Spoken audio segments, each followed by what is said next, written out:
later said, when the world had given us up for dead, the interview with Matthews put the lie to our disappearance. Put the lie to our disappearance. That's the world, by the way. Let's see if that's even a real quote, though.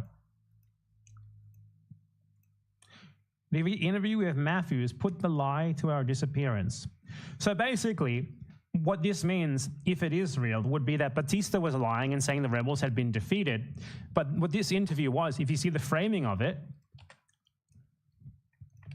showed that wasn't true, because Batista was, you know, very worried about potentially being overthrown, and his propaganda department basically started saying, no, this isn't happening.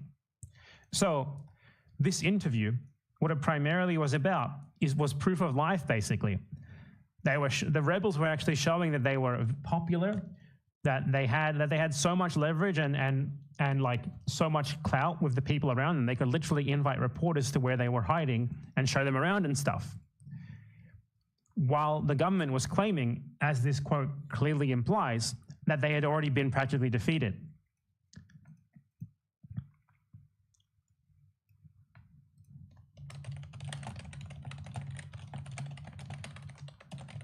So let's see if this is a real quote. I mean, if it is a real quote, it doesn't really matter. Because as I said, what else do you think it means? How the New York Times saved Fidel Castro? I Googled this, and this is apparently like a really common talking point now. There's a bunch of stuff coming up.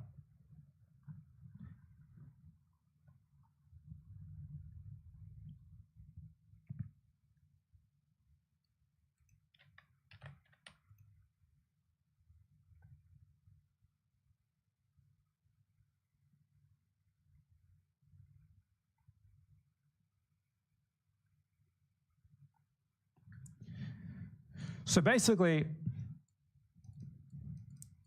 the claim is that like the New York Times saved the Cuban Revolution by basically reporting on the truth, which is that the rebels still existed, and in fact they were very strong and very capable and very popular. In a newspaper in English in another country. Okay.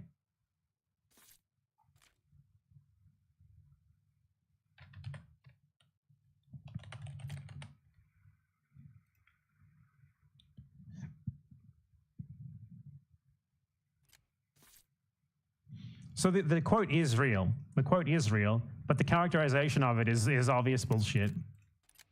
It also helped that President Batista kept killing the heads of other rebel groups in his attempt to hang on to power. President Batista, he just, like, they gloss over everything. Like, it's like, this guy's the president. That was the only mention they made of him before. And now it's like, oh, he just keeps killing the heads of rebel groups. He just keeps killing people. He just keeps killing people. That's it. Just that mention, like, oh, he just, you know, by the way, he was killing people. And they were fighting against him. And apparently it's not warranted for them to fight against him. Castro was the last rebel standing. On New Year's Day 1959, he achieved the goal he had long sought. Batista fled the country.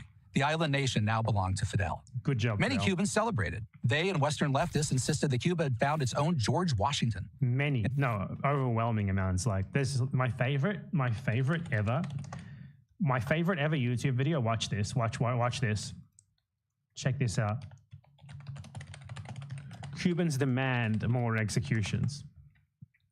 This is my favorite video ever made. Check it out.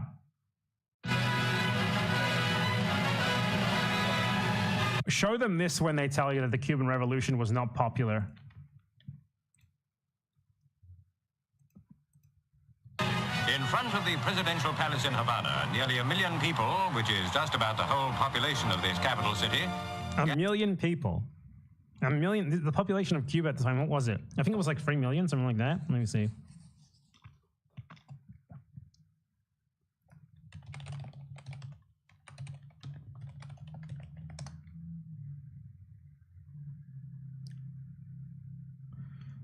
$7 million. Okay, I'm way off. I'm a fucking moron. So 1 in 7 people in the entire country were here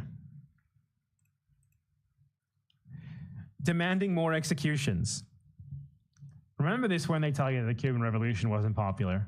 Gathered at the bidding of their new leader, Fidel Castro. The summer. Oh shit. Wait 1 second.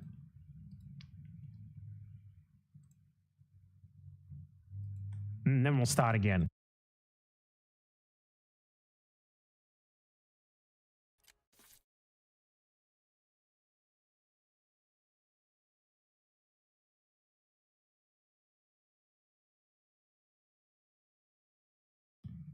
All right, allow us to begin anew.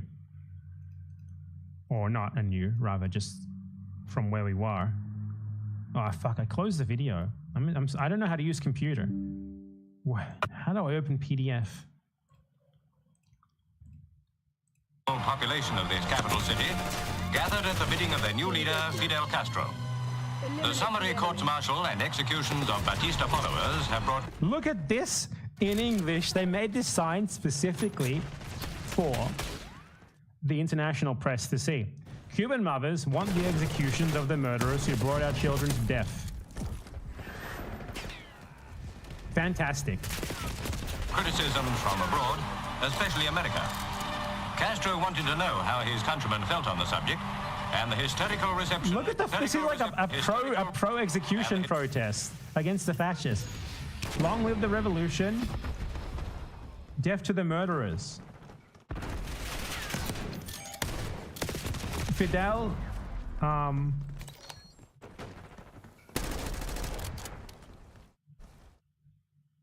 can't really read the rest of that. It's like, please continue. This one here is like calling for extradicto. I don't know what that could mean. And the hysterical reception shows that Cubans would support just about anything he did. He was so unpopular, man. God. So undemocratic. Dr. Castro, a 32-year-old lawyer, has recently banned the Roman holiday-type trials at the local sports stadium. He certainly displays great eloquence and a powerful personality. Aunque la revolución cubana sabe también pelear y ganar batallas en este campo. You know, ask any of Castro's detractors if they would stand in the middle of a million people like this with nothing protecting them and have faith that they would be safe. They never would. It looks as if the chances of the ex-president's followers are not worth a cupful of burnt sugar. Despite outside criticism of Castro's methods, trials and executions will continue.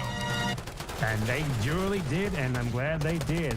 Criminals, mass murderers should get justice against them once they are overthrown. All countries could learn from this. South Africa especially should have learned from it.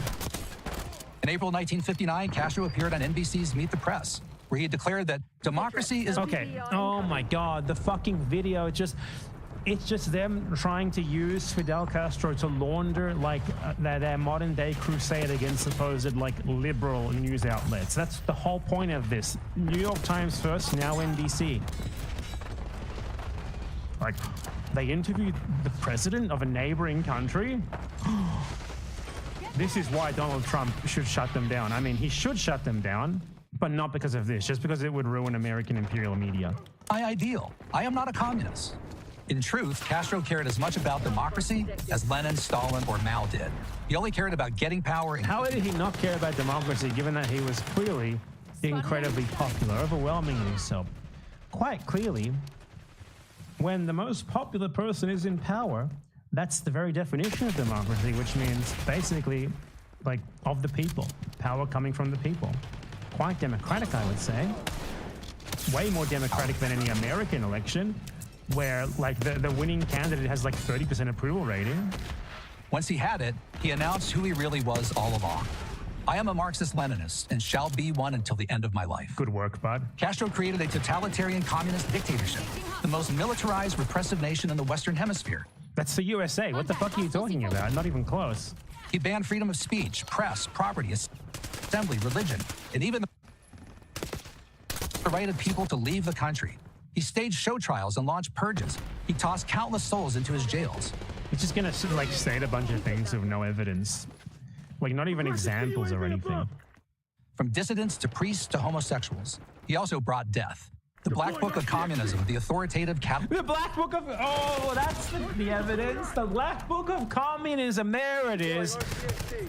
In a PragerU video, you get 1 citation every video, and they're using it really well here, aren't they? Log of communist atrocities states that in the 1960s alone, Fidel arrested 30,000 people for political reasons and I mean, the country was full of fucking fascists post-revolution. I'm glad they got arrested so they couldn't spread fascism and do counter-revolution. Especially given that they were literally like, there was an armed American-backed, multiple times, there was an armed American-backed invasion, the Bay of Pigs invasion, and there were fascist militias in the jungle that tried to do like a counter-revolution against the wildly popular Cuban Revolution. So, yeah, of course people are going to be arrested, executed. 7,000 to 10,000. 7,000 to 10,000. By the way, you ask them who these people are, they can never actually tell you. But when you look them up, as I've done before in my video on who did Che Guevara kill, basically, it's always like fucking, oh, this guy was a police officer who murdered 10 people. Shit like that. It's always the same. Like, yeah, they got executed in a country where execution was already legal for like capital crimes, and I'm glad they did. Great. That doesn't count the 33,000 who drowned in shark-infested waters trying to get to the United States. The overall death toll grew to 100,000 by the time Fidel retired. That actually sounds really good. Like, landowners fleeing after their land was appropriated and getting eaten by sharks. I mean, poetic justice, really. In 2008, Castro... This is basically just like taking every single death in the USA every year and attributing it to whoever the current president was. His idea of equity was to make everyone equal by making everyone poor. So before everyone was rich and now everyone was poor. Limited salaries across professions, from janitors to doctors to baseball players, to under $200 per year. Like he's just saying this to like an audience to whom that's like not a lot of money, without like any context of what the price of goods are, like the subsidies and stuff like that. Contrast, according to Forbes magazine, Castro's net worth was estimated at nearly $1 billion. Oh, well, I mean, if Forbes magazine said so, that makes it true, right? If Forbes magazine just made up a number, that means it's true. Done. None of this mattered to the cadre of left-leaning politicians, journalists, and celebrities who, like Herbert Matthews, were dazzled by Castro. Okay, who's the next American media outlet they're going to blame for this? Personal charm. Dan Rather, the famed CBS news anchor. CBS, that's another one. They got to get CNN in here as well. Where's CNN? You have a minute. Without CNN, it's an incomplete video. You can't make a video as a right-wing American political idiot trying to link like the liberal media in your country to like all the world's woes without mentioning CNN. If you don't get CNN in here somehow, you're fucked up. Castro, Cuba's own Elvis. Fidel's fan club invariably praised... I mean, we saw how everyone loved him. ...the island's high level of literacy and universal health care. So they praised... But being literate... They praise objective facts. ...is no substitute for being free. And Cuba's low-tech health care is certainly nothing to celebrate. It's I mean, if you said so. Universal and bad. The proof... No, that must be why the life expectancy is higher than in your country. Who goes there for medical care? It's impossible. No one goes there for medical care because they don't sell health care. Cuba doesn't export health care. You can't buy health care there. It's public. It's free. It's for people who live there. So that's why they don't fucking go there. You can't. You can't go to Cuba to buy medical care. It's not a thing. Well, to know, of course, what Cuba would be like today if Castro and communism hadn't destroyed it. But based on its economy in 1959, when it ranked 5th in per capita income in the Western Hemisphere, and based on how Castro's exiles have so thrived in the United States, it would undoubtedly be far more Have they? prosperous than it is now. And infinitely I mean, if more you said so, it would be. I'm Paul If Kendor, you said professor so, that makes it true, right? Political science at Grove City College and editor of the American Spectator for Prager University. Thank you for watching this I'm video. happy to meet you. What was his name? Paul Kendor. And I wish you luck in your job at Grove City College, but you failed here. You didn't get CNN into your video, which is ostensibly, supposedly about educating people on Fidel Castro, but was actually just fucking a reason for you to complain about fucking pro-Democrat American media. Like, dear God. Glad to get some PragerU back in here. It's been a while.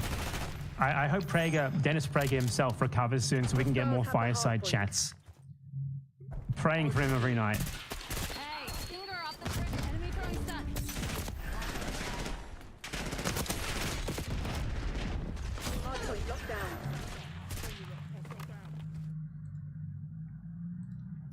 All right, what else is on the agenda? I require at least 2 more things to speak about. Things.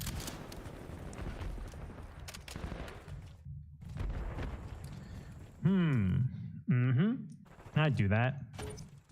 Hardpoint is active. Hostiles have captured the hardpoint.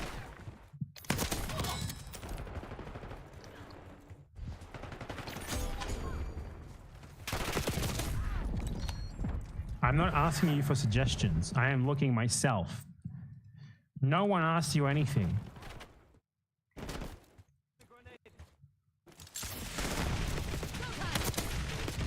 Oh, Israel bombed another hospital. Let's talk about that. Hardpoint is secure.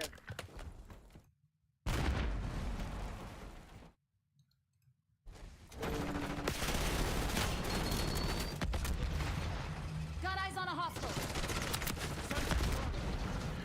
And now they have changed their story. Now, like, the bombing of hospitals has become so accepted Eyes on that they openly announce that they did it. They take credit for it now.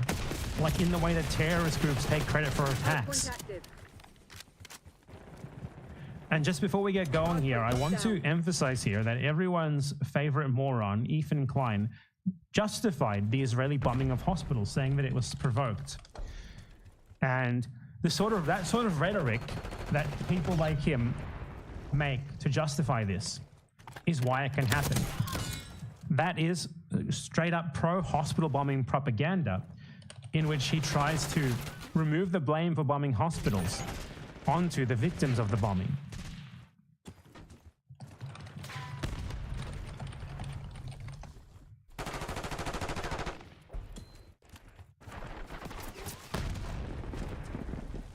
I went over this last week, but I will show you the clip again for old time's sake, Hardpoint identified. and because it's relevant, obviously.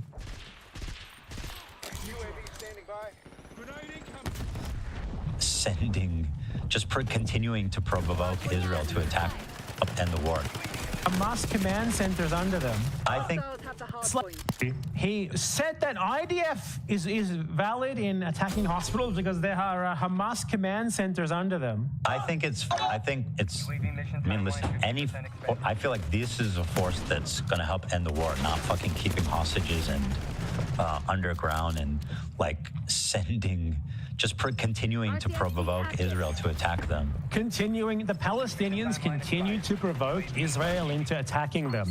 Their skirt was a bit too short, was it, Ethan? So they kind of provoked the genocide? Is that what happened, Ethan?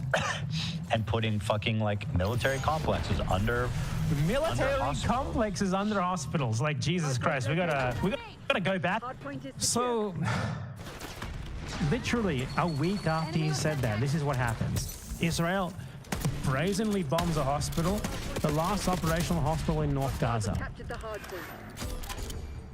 Israel destroyed like the surgery and intensive care department of the last remaining operational hospital in North Gaza, in Gaza City. The article states that when the bombing of hospitals was still taboo in October 2023, Israel denied bombing Al-Ahli Arab Hospital. This time, Israel claims it targeted a Hamas command and control center at the hospital and has provided no evidence. Now, the reason why Israel bombs hospitals is because it's conducting a genocide, okay? When you're conducting a genocide, you're trying to make a place unlivable. You're trying to kill as many people there as you can in order to induce anyone who remains into leaving so that you can then take over the territory, which is what they want to do here. Hostiles have the hardpoint. The reason why you bomb hospitals is quite simple. So the people there can't receive medical care for the injuries that you impose upon them. Hardpoint is active. To make the place even further unlivable than you're already making it. That's why they do this. Ethan Klein obviously justified this a week before they bombed another hospital. This is blood, quite literally, on the hands of him and every other propagandist like him who spreads these literal hospital bombing enabling narratives. The hardpoint. Enemies using field upgrade.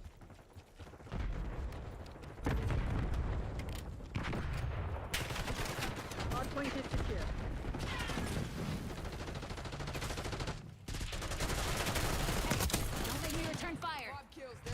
This is a hospital run by the Baptist Church. Hardpoint located. Which Israel claimed has a command and control center under it. Struck by bombs, put out of service. Hardpoint active. Hostiles have the hardpoint. They do this basically every week. They bomb a hospital intentionally and they don't even try to hide it anymore. They just say, yeah, we did it because it's a Hamas hospital. That's all there is to it. This is the same hospital that they already bombed infamously on 17th October 2023, which they justified with the exact same Hamas hospital narrative that Ethan Klein used there. Hardpoint locked down. So yeah, what else is there to say? Unfortunately, we are well past the point of where me talking about this really does anything. It doesn't do shit. Like, I'm informing you, okay, great. The awareness is raised. What does that do? Nothing. The time for action was literally at the beginning of this. No action has been taken. There's no more awareness left to raise. All units prepare for exfil. Awareness, everyone's aware, nothing's happening. That's all there is to it. Now you know that Israel bombed another hospital and they're just openly owning it now as a point of pride. They're not even trying to deny it anymore. Now it's like, yep, we did that. Yep. And we'll do it again. And yeah, what else is there to say about that? You're aware of it, and you will do nothing with that information. No one, and people way more powerful than you, with way more capacity to act than you, won't do anything with that information either. Basically, the world has agreed to allow this genocide to happen. The world has agreed to sort of ignore it or support it and just accepted it. And that is the cold hard fact. There's no more awareness left to raise here. Anyway, I must be right back again. But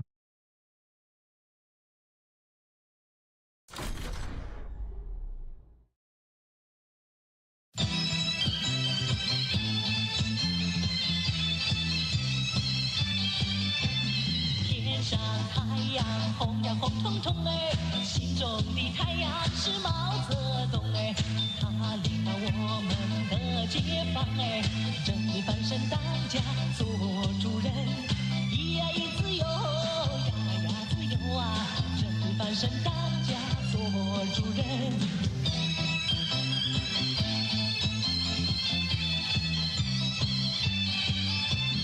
天上太阳红呀红彤彤哎，心中的太阳是毛泽东哎，他领导我们奋勇前进哎，革命江山一呀一片红哎，一呀一自由呀一自由啊，革命江山一片红。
Okay, guys, we're back.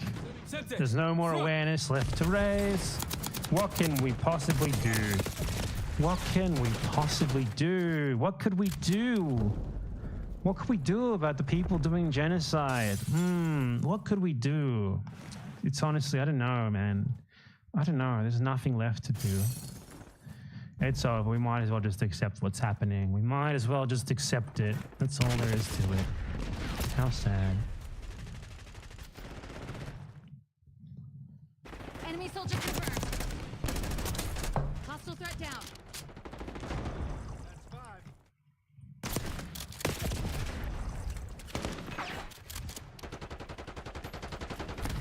Anyway, so a slop YouTuber has weighed in on genocide once more.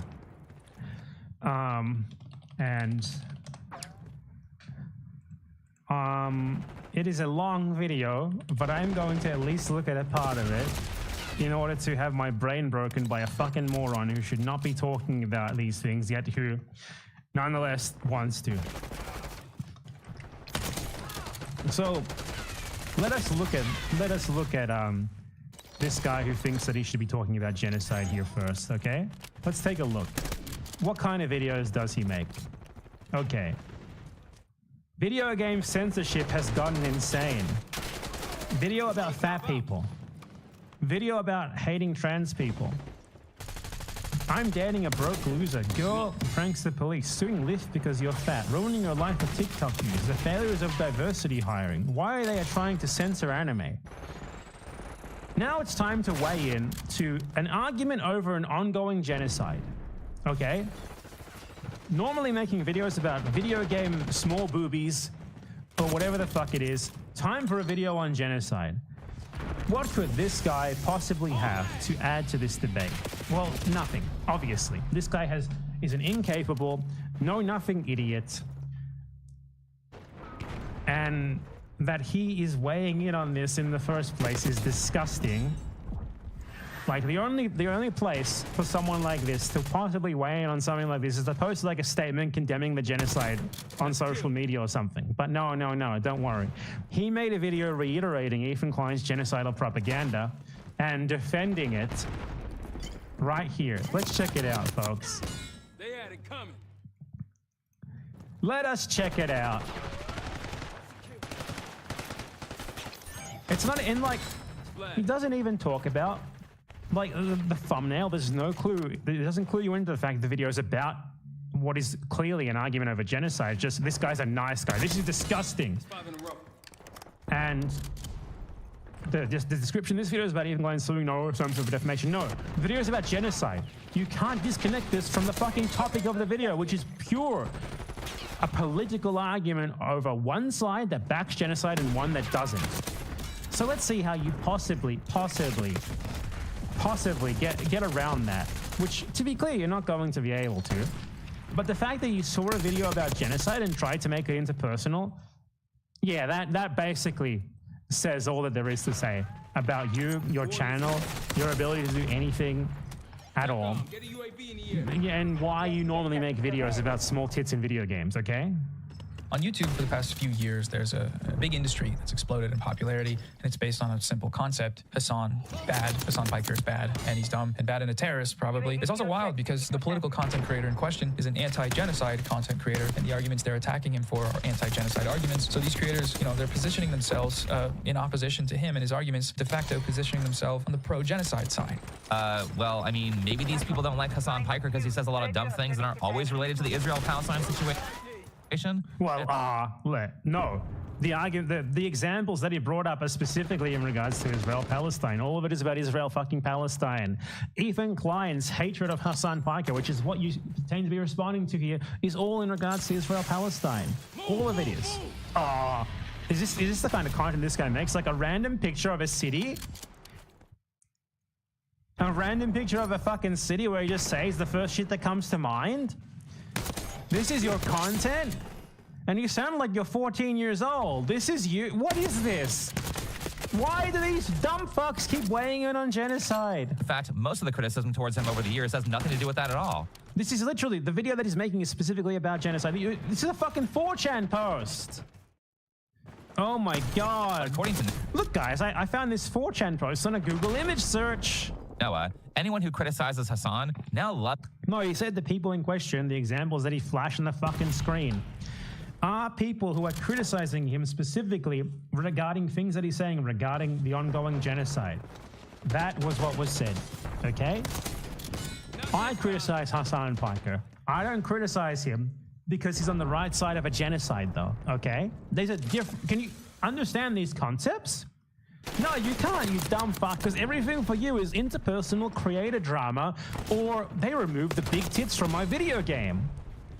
You operate on a level of intelligence that is so below average that I don't even think you can understand these basic concepts of, like, did you know that criticizing someone because they said genocide is bad or they're against it or whatever, it's not the same thing as criticizing them for something else? Like, your example here is basically that he's rich.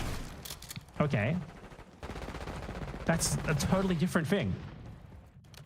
Please get a fucking brain. Loves it when people die. People like this should be banned from social media. People like this should be forced into like a re-education camp. That's what I believe. Okay, I'm loving the us versus them mentality. And well, I think the us versus them mentality. The us versus them mentality when it comes to a genocide is the only mentality. What the fuck are you talking about? time for the yearly Noah Samson check-in. Last time was pretty crazy with the alienation stuff, but this time Noah seems to be even more off his meds than usual. I guess he decided that slandering one of his opponents to try to get his audience to deplatform that opponent wasn't enough. What the fuck are you talking about? So wait, you're only even making this video not because you care about the fucking issue at hand, but because you don't like the person who talked about it. You operate on like a level of like what spurs you into action is that? Like you just dictate your political beliefs based on I don't like this guy. He's talking about this issue. So I'm gonna defend this other guy who's, to be clear, explicitly defending genocide. Just because he's against it. He's slandering a bunch of big YouTubers to try to get his audience to, well, we'll get to that. But first, a little backstory on the whole Hassan Piker, Noah Samson, and Ethan Klein situation. About 2 months ago, YouTuber Ethan Klein released a content nuke on his former Leftovers podcast co-host, Hassan Piker, who has endorsed things like terrorism, has violated the Twitch rules numerous times, and never gets in trouble for it like any other creator who is not... Oh my god. He's just trying to frame a video, which, to be clear, I have refuted this video in exhaustive depth. Basically, every time that Ethan Klein attempts to make a statement of fact, it's wrong. Everything. It's just fucking incorrect. Check it out. On my channel, right here. Content Czar Bomber, Ethan Klein. Go watch that. You'll have a good time.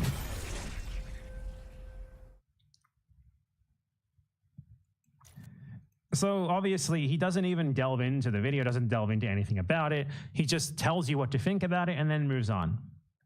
Hassan would. Some people might call that a double standard. In response to Ethan's video, boosted e-girl Noah Samson, who basically has had his entire career made by Hassan reacting to his videos, decided that he can't have people criticizing his pay pig because if people point out all the rule breaking that... I'm pretty sure what he made is a video about genocide. So the evidence of this, right, that you could think that it's about genocide. And by the way, it wouldn't matter if the video was framed around Hassan Piker or whoever, because the facts are what matters. What should matter to you are the fucking facts, not, oh, I don't like Hassan Piker, I don't like Noah Samson, but he's made like 10 fucking videos all about Israeli genocide. All of these videos, like nothing but Israeli genocide videos for like 6 months now, okay?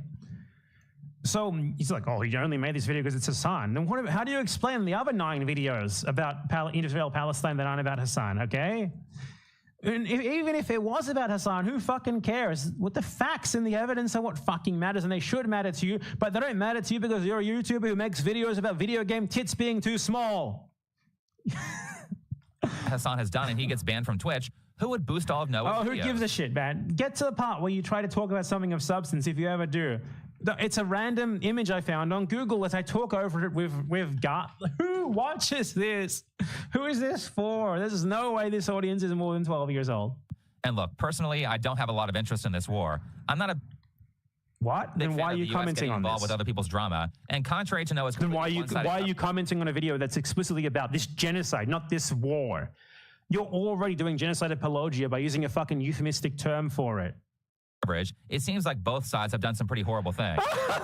We get literally both sides. Before we're even at the 3-minute mark, we're like 2% into the video, and we literally get well, I think both sides are bad. Oh, this guy needs to be institutionalized for the good of himself and for everyone around him. Get him into a fucking madhouse and keep him there.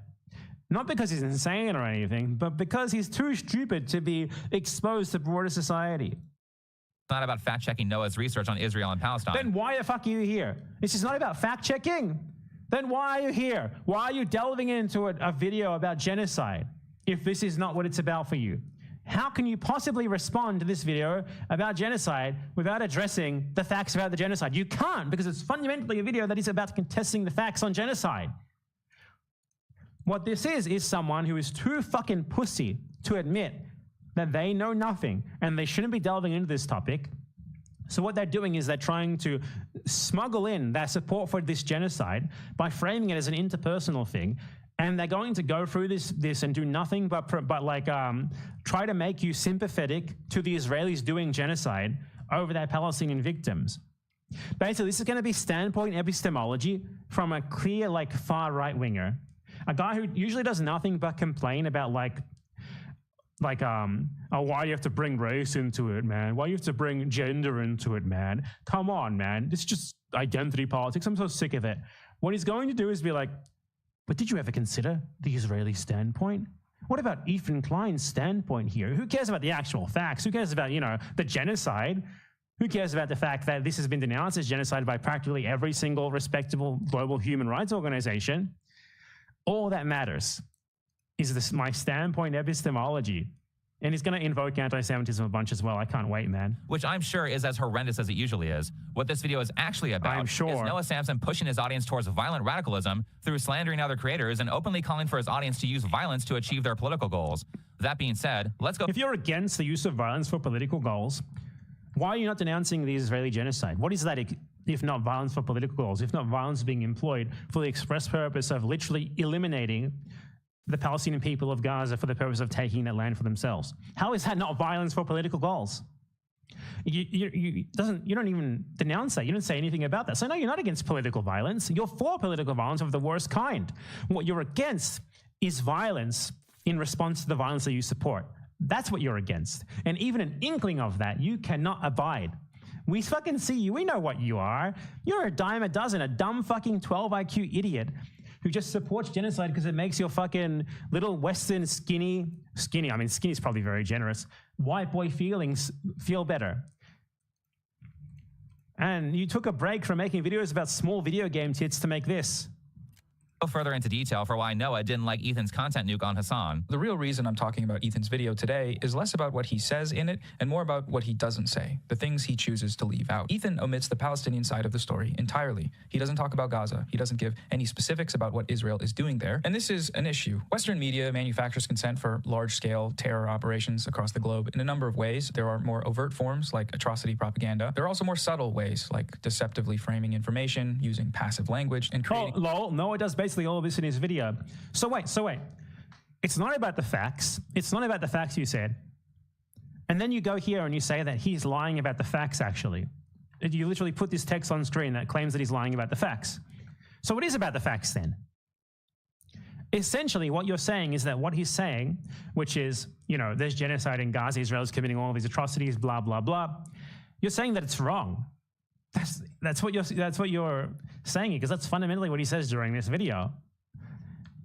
I don't particularly care about this war. I think both sides are bad. I'm not going to contest the facts. What I care about is his defense of Hassan Piker and his slanderous attacks on poor little Ethan Klein. And then it's like, actually, he gets the facts wrong too. I'd love for you to show us. False perceptions about conflicts through things like burying the lead and lies by omission. All of these tactics are present in Ethan's video and the wider online smear campaign that motivated it, but it's that last thing that I think does quite a bit of damage, lying by omission. So this is incredibly dishonest framing from Noah. Ethan's video is more about Hassan and not fully a response to the Israel-Palestine situation. Ethan's video is literally all about fucking Israel-Palestine. There is practically nothing in it that is not directly related to Israel-Palestine. Literally, the scene that you're showing here on the screen is Ethan Klein, who specifically got angry at this Yemeni teenager because this Yemeni teenager supports Yemen's attacks against Israel in response to the Israeli genocide. That is what this fucking clip they use as an example is about. In the back, we see Frogan. Why does Ethan Klein hate Frogan so much? Because she literally fucking had a bit during some Twitch event where she said that like Sabra hummus, an Israeli brand of hummus, is like someone who likes the Sabra brand of hummus doesn't get the pass to say the word Habibi. That is directly fucking related to Israel. Everything about this is directly related to Israel. It's not, the video isn't about Hassan. The video is about Hassan Piker supporting Palestine. One of the longest segments of this video is specifically Ethan Klein making a fucking pro-Israel argument, whitewashing the Nakba by saying that actually the Jews had the right to fucking steal Palestine because of historical Jewish oppression. Everything about the video is about Israel-Palestine. There's not a single segment of it that is not directly related. The entire dispute stems solely from that. Nothing else. You can't disconnect these things, you dumb fuck. And you're not going to be able to either. Is going to talk about the Israel side a lot more because he's playing opposition to Hassan. Wait, when you're wrong about something, it makes sense to do it because you're just playing opposition. So there's a genocide going on, and you're just playing opposition? What else is there more to say about this? Because this is insane. Still, Ethan makes a point in his video to sympathize with what's happening to the Palestinians in Gaza. Okay, so listen up here. Very quick, okay? When there's a genocide going on, and you take the perspective opposite of that to someone who you don't like, which is anti-genocide in this case, you support the genocide. You don't just play devil's advocate on this. What you're doing here is the equivalent of taking up the Nazi side during the Holocaust. Do you even hear what you're saying? Are you a sentient person? No, you're not, obviously. What the fuck are you talking about? He's sympathetic to the people in Palestine? How? Funnily enough, Noah actually includes one of these moments in his video, but he is such a sociopath that he takes this moment that Ethan is using to sympathize with the Palestinians and uses it to attack him. Towards the start of his video, Ethan mentions a death toll figure of 40,000 Palestinian people. Of course, if you compare the raw numbers, Gazans have lost a lot more than Israelis. 40,000 people have died, and neighborhoods have been completely flattened during this war. The figure he cites is wrong. He calls it a war. There's a war, literally a whitewash, and yeah, the figure is wrong. Incredible estimates have placed the full scale of the slaughter in Gaza at over 65,000 deaths due to traumatic injury. Who cares if he got the number wrong? That's not the point of this statement. The point is to do... Of course the number being wrong is fucking important. He's downplaying the extent of a genocide, which he calls a war. Obviously. Something that Noah, the nice guy of YouTube, has never really gotten the hang of, which is to spend at least a second of your video showing the humanity in your opponent. I really find it disgusting that instead... Oh, great. Thank fucking God, man. I'm so glad that during Ethan Klein's pro-genocide propaganda video, he took a second to remind us of how many people have been killed in that genocide and pretend to care about them. And then he goes on to do propaganda that enables more of them being killed. You want to see an explicit example of that? Let me fucking show you. We just went over it in a previous clip that we just watched.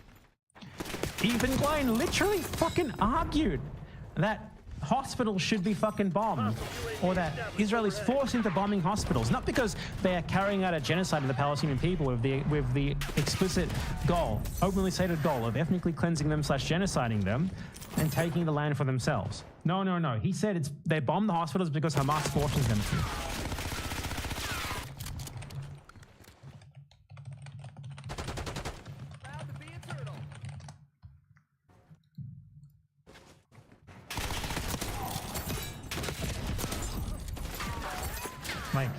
This is, anyway, for you, this is someone who, has sympathy with Palestinians as he's you know what, we need to bomb them. This is looking at someone saying, it is a shame that so many Jews needed to die, but it's for the good of the Reich during World War II, and being as you see, he humanized his opponents. You are fucking brain dead, honestly. Was it even... Fucking keeping hostages is going to help end the war, not fucking keeping hostages and underground and continuing to provoke Israel to attack them. So that, as he says, Palestinians provoke Israel to attack them. They're responsible for their own genocide. This is him spreading straight up Israeli IDF genocide propaganda. This is citing fucking Goebbels uncritically when he talks about supposed Jewish crimes against Germans. And putting fucking military complexes under complexes under hospitals. You want more examples? There's fucking plenty of them. This guy is spreading genocidal propaganda right fucking there. We see it. And you think that he can get away with that just because he made a token little denouncement? What the fuck? It's like seeing a Nazi downplay the figures of the Holocaust and then go on to do everything possible to justify the Holocaust and being this absolves him, okay? We got him. Point disproven entirely. And the whole video goes on to explain how he justifies and supports genocide, and he just ignores it. Instead of using this moment to find common ground with Ethan, Noah There's no common ground. One supports genocide, the other doesn't. Plays Ethan trying to humanize the Palestinians. Trying to humanize the Palestinians. If he thinks they're human, then it's even worse that he supports that genocide. Later in the video, as he chastises Ethan for daring to donate to Palestinian victims. Hey, Ethan Klein, thank you for the dono. That's fucking funny. I've gone over this before. Ethan Klein himself donates $6,500. Nothing for him and nothing in the grand scheme of things. He donated that, and now he holds it over people's heads when he's a fucking millionaire. It's nothing for him. And he's since gone on to say that people who have donated millions of dollars did nothing because it doesn't matter. So someone trying to whitewash that genocide supporting image by donating a fucking token amount of money. You see that and you're like, how dare you? How dare you discount this? With, to be clear, very logically sound arguments. Obviously, he did this for self-serving reasons to try and make himself look good. And they don't outweigh his pro-genocide propaganda. But this fucking moron, he's just like, how dare you? How could you even think this was wrong? How could you even possibly be against this? It's a donation of money to help Palestinians. How could you possibly call out his cynical reasons for doing this and the fact that his wider pro-genocide rhetoric easily cancels this out 1,000,000 times over? How dare you? You know how dare I could do that? Easily. And I will continue doing it. What you're doing here is nothing more than like, ironically, what you claim to do, like fucking what you consider to be SJW tactics. What? Like, how dare you? How dare you say that? How dare you? How dare you? How dare you? What Ethan Klein did here is a term that I'm sure you use a lot. Virtue signaling.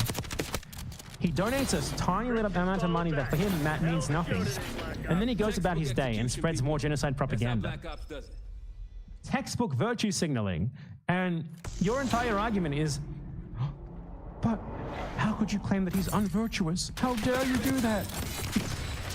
Incredible mind. $500. My go. What did he do? He donated to a fundraiser. Okay, but what if I told you that this donation was a one-time donation of what is likely less than 1% of his yearly income? Gee, with a thank you like that, why would anyone want to help the Palestinians?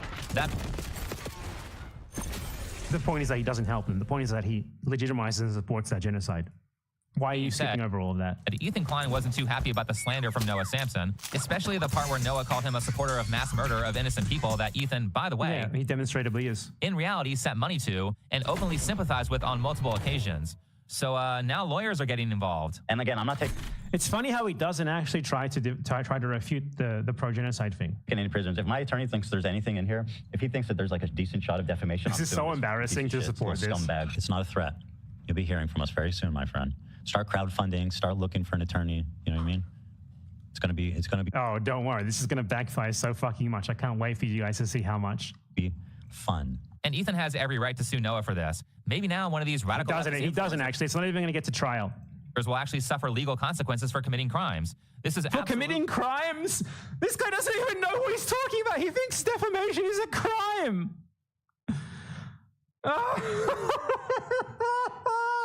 Oh my God, this is an adult baby.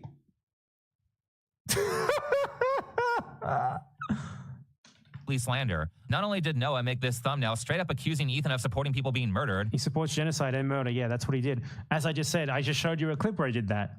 Not only did he remove important context from multiple things in his video, like what? He also doubled down on it. So he is threatening to sue me for defamation on the grounds that accusing someone of supporting genocide is messed up. I can think of something even more messed up than accusing someone of supporting genocide, which is, you know, actually supporting genocide. Yeah, he does. Noah actually has a history of making false accusations with his video titles and thumbnails. This is not a new behavior from him. Speaking of the Illymation drama... Are you going to fuck... I don't care about the Illymation drama. Dude, why do you not try to argue that they don't support genocide? This is a fundamental thing that you need to argue in your video. You can't just tell us he doesn't support genocide.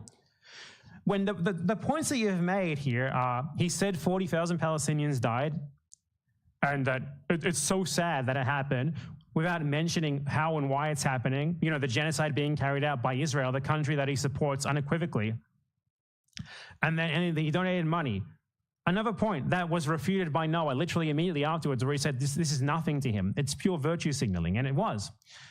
So you aren't even like establishing that he's wrong about this. You aren't even trying to. Where's the argument here? Show us. I want to see an argument here. It's just a bunch of clips of other people. What is this? Noah Samsen was literally a nobody on YouTube before Hassan Piker started reacting to all of his content. Who cares? I don't give a shit. Followers. This is You're contesting the fact that the argument that Ethan Klein is a genocide supporter. You need to provide evidence of that. You need to show us how he's not. You need to go over Noah Samsen's actual points regarding this and try to prove it wrong. This is why he's glazing Hassan so hard here in this drama. And Hassan, dude, no one fucking cares. Where's the fact? Why do you? This is just nothing. It's YouTube drama. This guy is such a fucking pathetic loser. That's why he makes videos about anime tits being too small, video games having too many black people and trans people.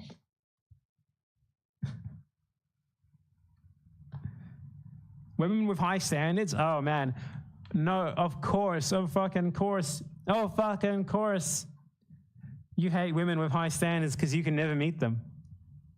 That's your channel. Amazing. I hate women. Why are the video game boobs too small? And now apparently you made a video where you're just like, Noah Samsen accused Ethan Klein of supporting genocide, which, by the way, is a crime. And also, Ethan Klein doesn't support genocide. However, I'm not going to actually address the arguments and prove that wrong or anything. Oh my God, he makes the argument. He tries to argue that Love Sabra is anti-Semitic.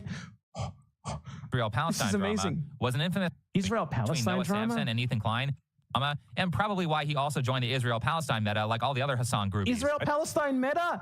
Meta? There's a fucking genocide going on. What the fuck are you talking about? This isn't a video game. Not everything's a fucking video game. Holy shit. I think Hassan likes that this conflict's going on.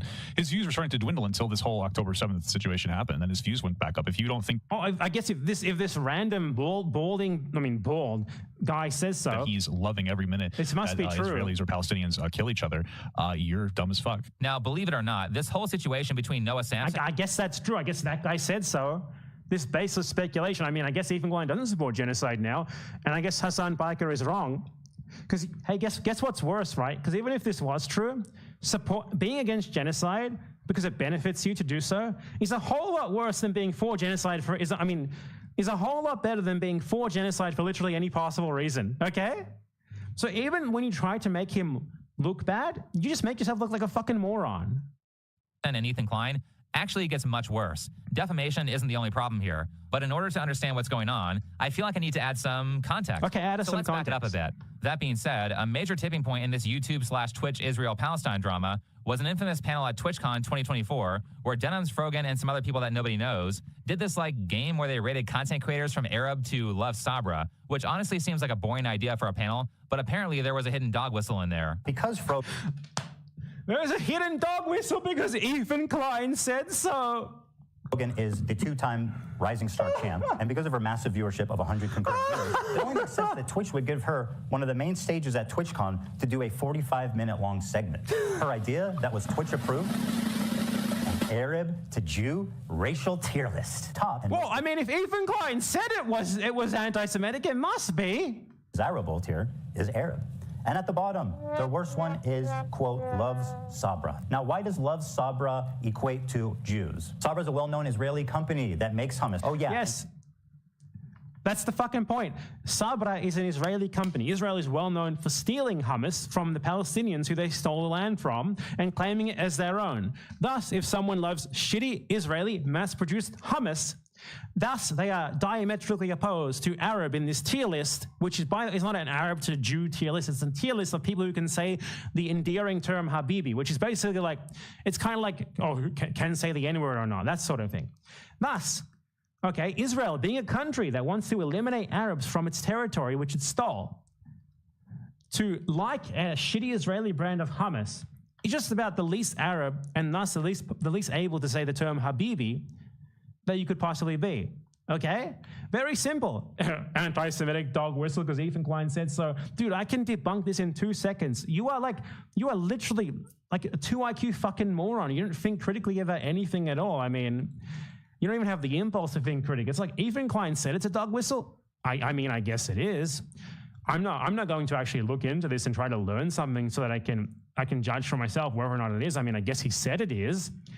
This is precisely the sort of thing that this guy would be incredibly against normally, right? Like, he would see someone saying like, oh, you did like an okay side You did like an okay sign. That's a white supremacist symbol. And he'd be like, it's just an okay sign. Come on, it's a well-known symbol. It's not a dog whistle or anything. Oh, and here's Ethan Klein crafting like this grand, ridiculous conspiracy narrative about how actually this very easy to explain reason why this tier list has Love Sabra at the end of it, which is because it's a fucking Israeli brand of hummus and Israel genocides Arabs. So obviously that's like the least Arab you could possibly be, is to love the shitty Israeli brand of an Arab food. It's not that, right? It just means Jew. It just means Jew. That's all there is to it. In any other circumstance, this guy would be like, come on, man. Even when it is a real dog whistle, he'd be like, oh, you're being fucking ridiculous. Fucking crazy lefties think everything is racism. But in this case, because it's Israel and because he loves to support Israeli genocide, he just goes right for it. Identity politics for me, but not for thee. But you see how this is? Sabra literally means a Jew that was born in Israel. They pull me one of the best it means the brand of hummus is called Sabra. No one cares about this fucking Hebrew term except for Israelis. And immediately put me in Sabra. Love Sabra, literally in this case, means Jew lover. So you're telling me you understand what a microaggression is, but you can't understand why a Jewish man might be uncomfortable with this. I feel like this is indefensible. I'm uncomfortable as a Jewish man. Is everything that people like this would usually just dismiss offhandedly, but now that they can weaponize it, they're all fucking for it. Weaponizing it to support genocide, they're all for anti-Semitism. And this was greenlit by Twitch. You are a fucking just identity politics, feelings over facts type guy. You are precisely what you pertain to rally against. Appear on their main stage. You've got to be kidding me. They're saying Jew lover as a slur in the modern day. He just accepts it. He's just, Ethan Klein said so. That's what they're saying then. You got to be kidding me. You said Jew lover as a slur?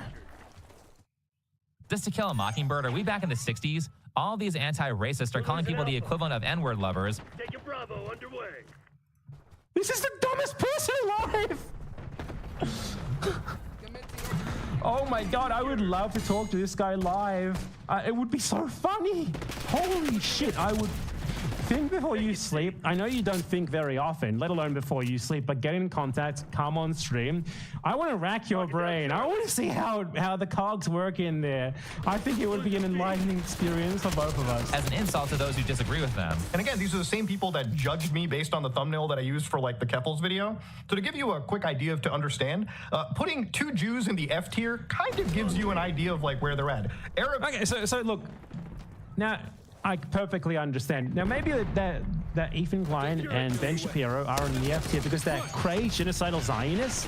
You know, they literally believe in Arab genocide and ongoing Arab genocide, no less. Maybe that's why they're there. You dumb motherfucker. It's no wonder that this some ordinary gamer's dumb fuck who claims to be anti-genocide and stuff like that is considered pro-genocide, given that he just takes this ridiculous fucking pro-genocide propaganda by Ethan Klein, hook, line, and sinker. What a fucking joke. Does this guy ever try to okay, he's going to try to contest the facts here maybe. Let's see. And that includes Noah Sampson, which brings us back to Noah's video. You see, ironically, Noah complained that Ethan was a liar who was lying by omission. Here's a reminder of that. But it's that last thing that I think does quite a bit of damage, lying by omission. What's funny is that if you actually watch Noah's video and aren't ideologically possessed, you can pretty easily notice that Noah does basically everything that he accuses Ethan of. This is a repeated tactic that he uses in a lot of his content. Show us. And I mean that it is this isn't about the facts, right? It's not about the facts for him. He doesn't want to take a side. Both sides are bad. And here he is, right, contesting the facts regarding the Israeli genocide of Palestinians. He's going to go in here and go to bat for the Israeli side, trying to contest the facts. It's not about the facts. I'm not pro-Israel or anything. I'm not pro-genocide anyway. Here is me defending genocide, trying to make it look like the genocide, like something that is anti-genocide, is actually false. Let's check it out. Much important context that Noah either removes or completely leaves out for the purpose of radicalizing his audience and enraging them against his enemies.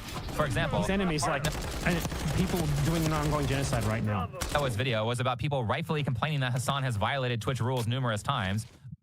Who gives a shit about Hassan and Twitch rules? I thought you were going to talk about something that matters. Houthis attack civilian ships. Gotten a one-day ban for it, which rules numerous times, by doing things like promoting a terrorist organization, and he's only gotten a one-day ban for it. He just calls the Houthis a terrorist organization and moves on. He doesn't even try to argue why that is. He doesn't even examine the evidence. He just pops it and pops a fucking article on the screen. Doesn't tell us who it's from. It's on the screen for literally 1 second.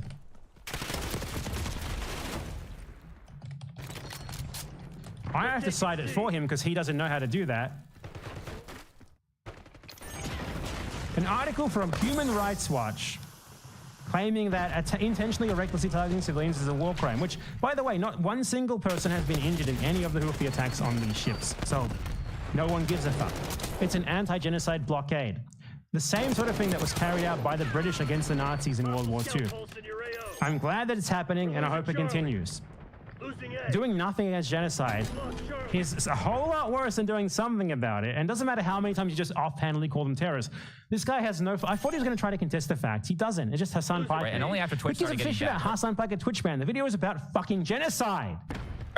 Yet Asmongold has a single moment where he said some bad stuff. It's a single moment where he said some bad stuff. Play the bad stuff. He got a 14-day ban. In his video, Noah talks about this ban and shows a clip of Asmongold saying some messed up stuff. Asmongold outright said that Palestinians deserve to be genocide. Palestinians currently being genocide deserve to be genocide. He said that.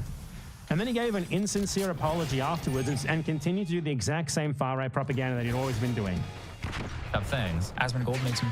Again, this is virtue signaling. This is you get caught out, you get backlash for calling for fucking genocide, and then you pretend to retract what you said. That's what happened.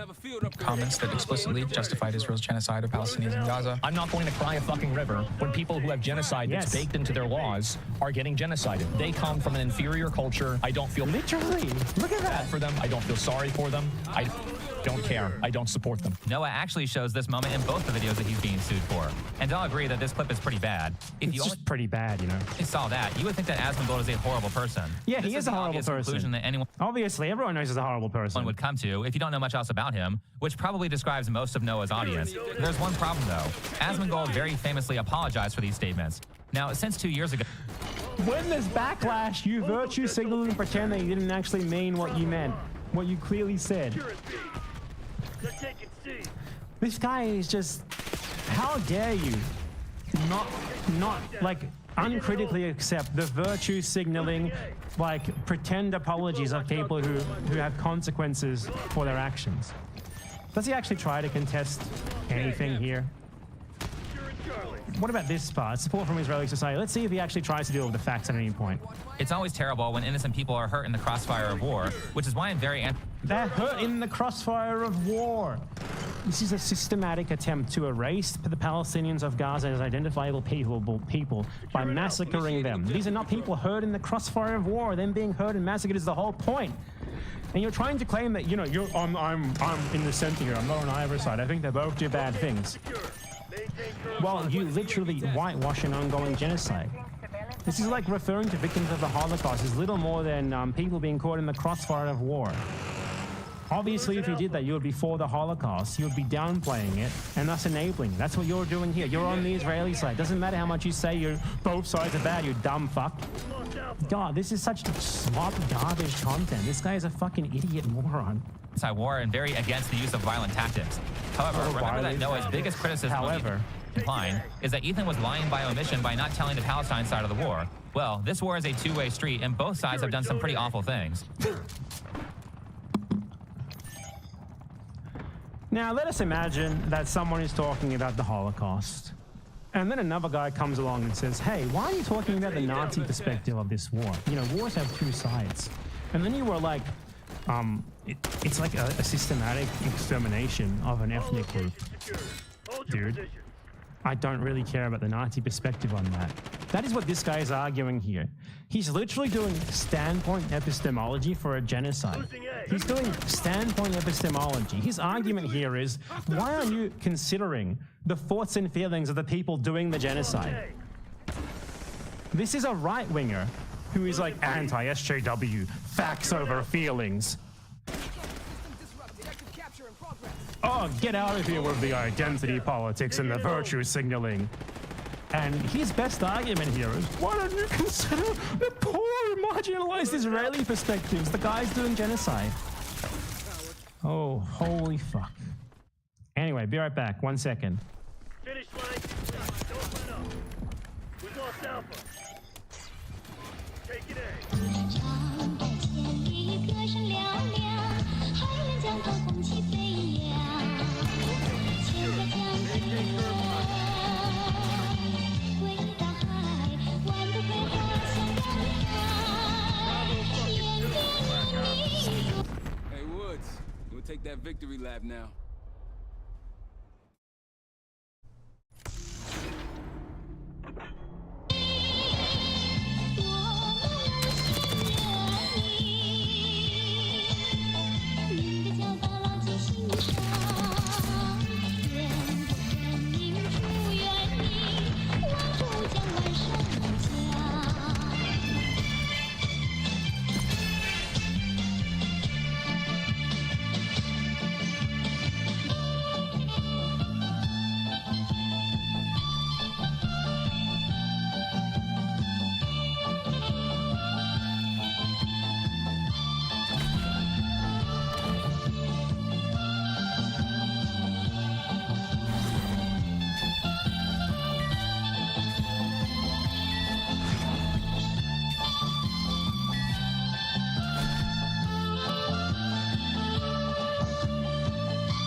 Okay, now let's get to the good part. Let's see if you can try to contest the facts here, because it is a fact, a provable fact, that for one, the Israelis are obviously wrong, empirically provable fact, and for two, that the Israelis overwhelmingly support the genocide.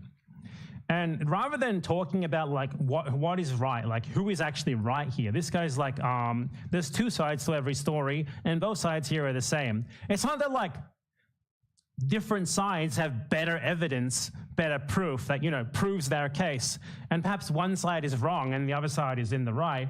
No, no, no. We have to consider both sides equally, the genociders and the genocided.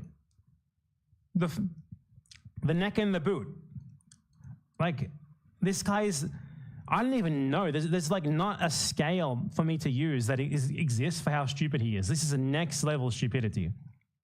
The problem here is that Noah only tells the Palestinian side of the story, while at the same time, this is how he represents the Israelis. There's a comment I saw on Ethan Klein's video. It read, I feel like a lot of people can't separate Israelis and the Israeli government, and the same with the other side. Like, you are allowed to hate on the people who actually kill people and not hate the innocent adults and children that are being killed from both sides. This is a popular framing among liberals and liberal outlets, that we should separate the Israeli people from the actions of their government. While there are some examples from the past where this may be true, such as the case of the American public's attitudes towards the end of the Vietnam War, which diverged from their government, the same cannot be said in the case of Israel. The vast majority of the Israeli public supports this genocide. Months into the genocide, polling showed that over 95% of Jewish Israelis supported the IDF's actions, with a majority of those in... This is true. This is true. You notice how he doesn't say that he says he's not contesting the facts, and he just puts like a bunch of random text with MS Paint trying to claim this is not true, indicating that the IDF was not using enough force. Like, look at this little text he put in the corner. Noah uses polling data from like 10 minutes after October 7th, in November 2023, when they'd already killed 10,000 Palestinians. And he says, of course, the Jews are mad. What? So the Israelis are genocidal, but rather than contesting that fact, he tries to justify them being genocidal with the Jews are mad, and he calls Israelis just the Jews. Just the Jews, right? For him, there's no difference between an Israeli and a Jew. This is obviously, isn't it funny how quickly the right-winger whose anti-identity politics reverts to nothing more than a rank appeal to identity politics, trying to be like, they're just Jews, right? They're just Jews. Like, they're perennially oppressed. They're basically victims of the Holocaust. So of course the Jews are going to be mad. Of course they're going to want to, you know, massacre and genocide the people, you know, who they already wanted to massacre and genocide before this. I don't know if you know, but the history didn't begin on October 7th. I don't know if you know, but they've been doing this sort of thing since fucking 100 years or so ago at this point. Israel is a country entirely based on the dispossession of Palestinians and their eventual complete extermination or expulsion for the benefit of Israeli Jews. This isn't new. None of this is new. Like, how dare you use this poll? Like, he doesn't try to contest the facts. He just tries to justify and tries to say that the genocidal Israeli public, overwhelmingly genocidal Israeli public, literally, in this poll, 95% at least, openly genocidal.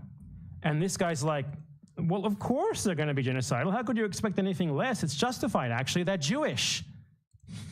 In Gaza. The force in question there being, genocide. They wanted more. It wasn't enough. This should come as no surprise, given Israel's history. A country that exists on the logic of ethnic supremacy and colonization requires a certain level of dehumanization to keep its inhabitants from collapsing under the weight of the reality of their rotten society. Yeah, so those were some harsh words. Someone with 6,000 likes on his comment tries to humanize the innocent on both sides. It's, well, rightfully... It tries to humanize the innocents on both sides. How does supporting genocide make you an innocent? 95% of Israelis, okay? 95%, that's 19 out of 20 people support genocide outright. They want the Palestinians gone, expelled, wiped off the face of the earth. And you're like trying to humanize innocent people on both sides. How does supporting a genocide carried out for your benefit by your country 20 kilometers away from where you live, how are you innocent when you support that? You're not fucking innocent. This is a guy talking about like the innocent Nazi Party voters who had nothing to do with the Holocaust. Aiming blame at the evil people who are actually causing the war, yet Noah takes the radical... How the fuck is 95% of the population supporting the war, not them being evil people? Obviously, this could not happen without the support of them. This could not happen without them. Something of this scale cannot happen without massive societal support, without massive complicity. How do you suppose that it could, you dumb fuck? And the polling proved that. Rather than argue against that, your argument is just, this is sort of problematic. This is not a good look, dude. How dare you say that? No rebuttal to the actual facts. Just how dare you? Because you know that you're factually incorrect and you have no line of argument to support your fucking claims. Person dehumanizes one side by saying, actually, the Israelis are evil. He dehumanizes them by showing you what they believe. Evil and rotten. Noah spends quite a bit of time establishing that basically all, not some, but basically all Jews in Israel are a bunch of murderers. Now, by comparison, Ethan just said there were... He showed a poll that shows that 95% of Israelis, at a minimum, support the Gaza genocide. Clearly. In fact, he showed a poll that showed that a majority of them think they're not going far enough. You can't contest that, so literally all of this is nothing. Like, how dare you say, how dare you even say this? How dare you show me these facts that I don't like, that conflict with my narrative, that conflict with how I want things to be. How could you ever do that? You are the social justice warrior here, dude. You are the fucking caricature of like a blue-haired screaming lady that you think others are. This is nothing. You have no arguments, no facts, nothing but feelings. But a lot of innocent people have suffered on both sides, and maybe the Israelis and the Palestinians could figure out a peaceful two-state solution. I need you on my stream. Come on. If you respond to this without accepting the invitation, you're a fucking pussy little bitch. And you don't want to be a pussy little bitch, do you? You want to be an emasculated little bitch. Huh? You're a right-winger. You're all masculine, huh? You like traditional gender roles? Well, prove that you conform to them by coming onto my stream and talking to this. I want to rack your brain. We need a peaceful two-state solution, he says, as one side is literally trying to physically eliminate the other from existence. Holy fuck. On the other hand, Noah spends the entire time in both of his videos making the Israelis look like the most evil scumbags in the world. I can only imagine that he's doing this with the intent of making his... How does he do that? By citing facts that you don't like? That shows that they actually do support this genocide? Audience violent. Noah continues his anti-Israel messaging by showing a few interviews of Israeli citizens and their thoughts on Palestinians. Another way to get a handle on the seemingly ubiquitous genocidal fervor among Israelis is by just talking to them. How many civilians have been killed in Gaza, from what you know? Who gives a shit? Okay, but don't you feel like, for example, children? Children grow up to be Arabs. Well, I read the numbers last week. My memory died and went to heaven. I I don't think children should suffer, but they're always casualties. And since they do a lot of... This is literally this guy's, she's like, I don't think children should suffer, but unfortunately people happen to die during war. That's literally the same talking point this guy is using. It's the same. Holy fuck, you're like this woman. That is an actual result. Most of the kids there that are getting killed, I never support little children dying, you know? I never want it. But most of them will grow up. This guy literally, you believe this. Why do you pretend you don't agree with this? Which is a crime. I know you're going to virtue signal artist and pretend that you're against it, but we know what you really believe. That's why you made this video. By itself, but joining them, which is the worst of the worst. These people know that they're on camera and that these remarks will be posted on the internet or shared on the mainstream news. This is normal to them. This is normal in their society, which is a testament to the fact that their society is not normal. Simply put, it's a genocidal society, top to bottom. It is. Now, I can agree that those are some very harsh words. However, people don't just say horrible things like this without a reason. He's trying to justify it. He's trying to justify it.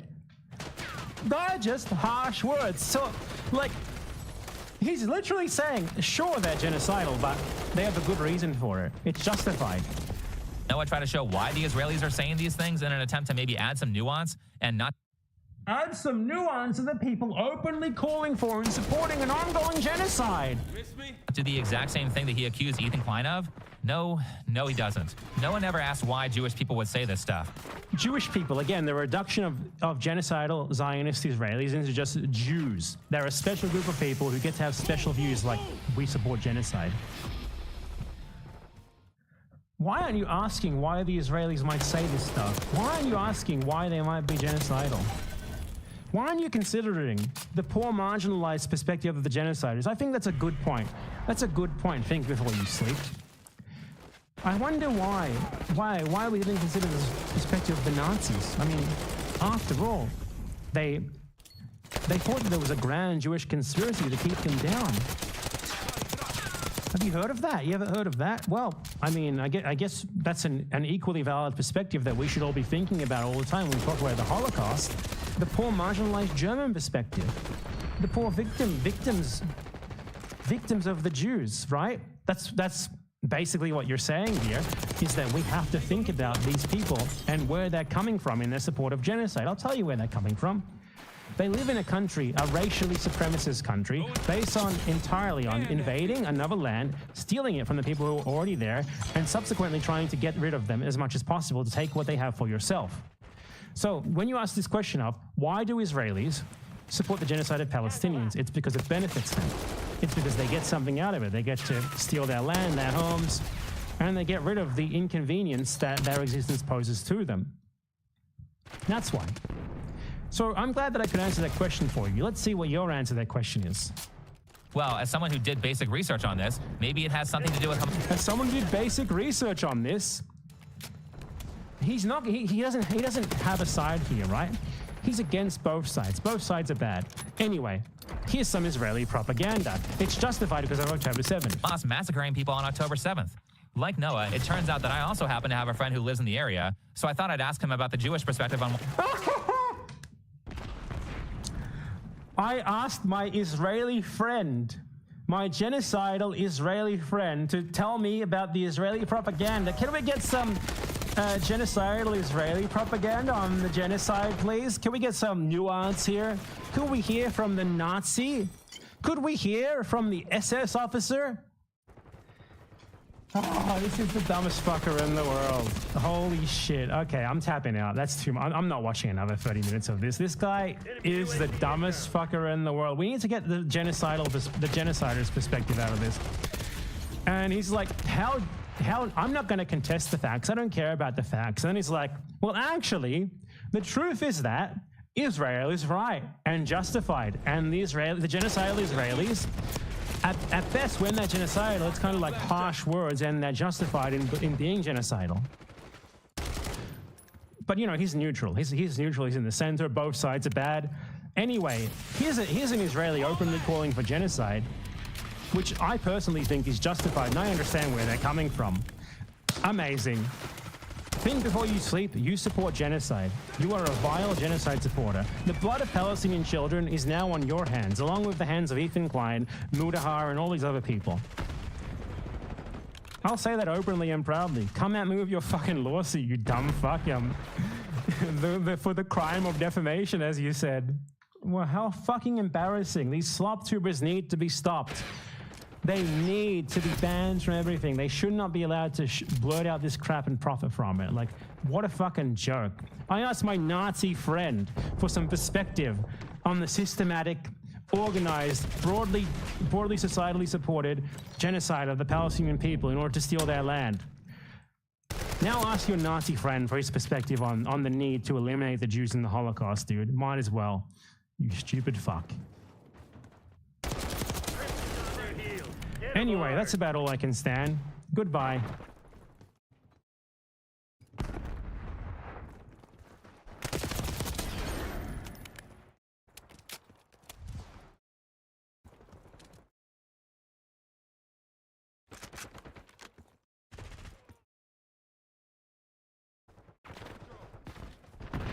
Wow. We're fucking hot, and we're here on a Sunday for episode 105, and we have one hell of a lineup tonight. What an intro. What an intro. That's the song I wanted to use for episode 100, right? That's my favorite. My favorite intro you've ever done. Amazing. That's my favorite song of all time. That's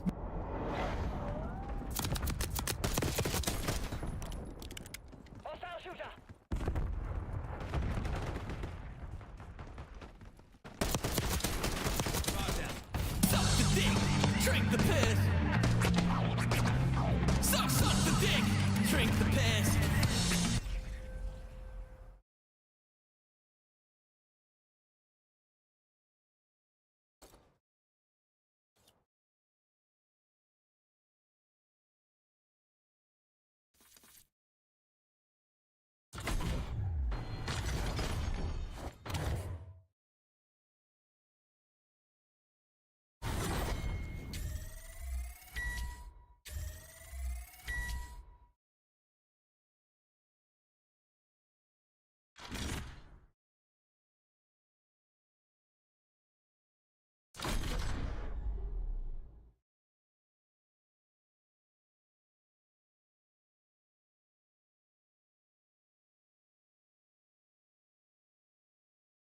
Here we are again, right? It's the second presidency, second term, and they are dominating our discussions. Yeah, and part of that is their social media.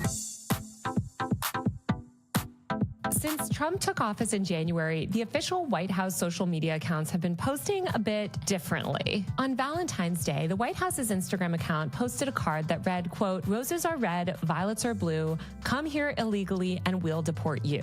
The meme was accompanied by photos of Donald Trump and border czar Tom Homan. A few days later, the White House posted an ASMR-style deportation video. The video was titled ASMR Deportation Flight, and it depicted immigrants in shackles boarding a plane with amplified sounds of chains and footsteps. The very next day, they posted an AI-generated image of President Trump wearing a giant gold crown with the caption, "Congestion pricing is dead. Manhattan and all of New York is saved. Long live the king." And finally, just a couple weeks ago, the White House posted another bizarre video using the semisonic song Closing Time while a person was being deported. The band responded by saying that no one from the White House had sought approval to use that song, and that's not at all what the song is about. Drew Harwell, my former colleague at the Washington Post, has been covering the White House's digital strategy. Today, he joins me to unpack the White House's bizarre new social media presence, the inner workings of its digital team, how the Trump administration has transformed its traditional press shop into a rapid response influencer operation, and how the Democratic Party is responding in the online arena.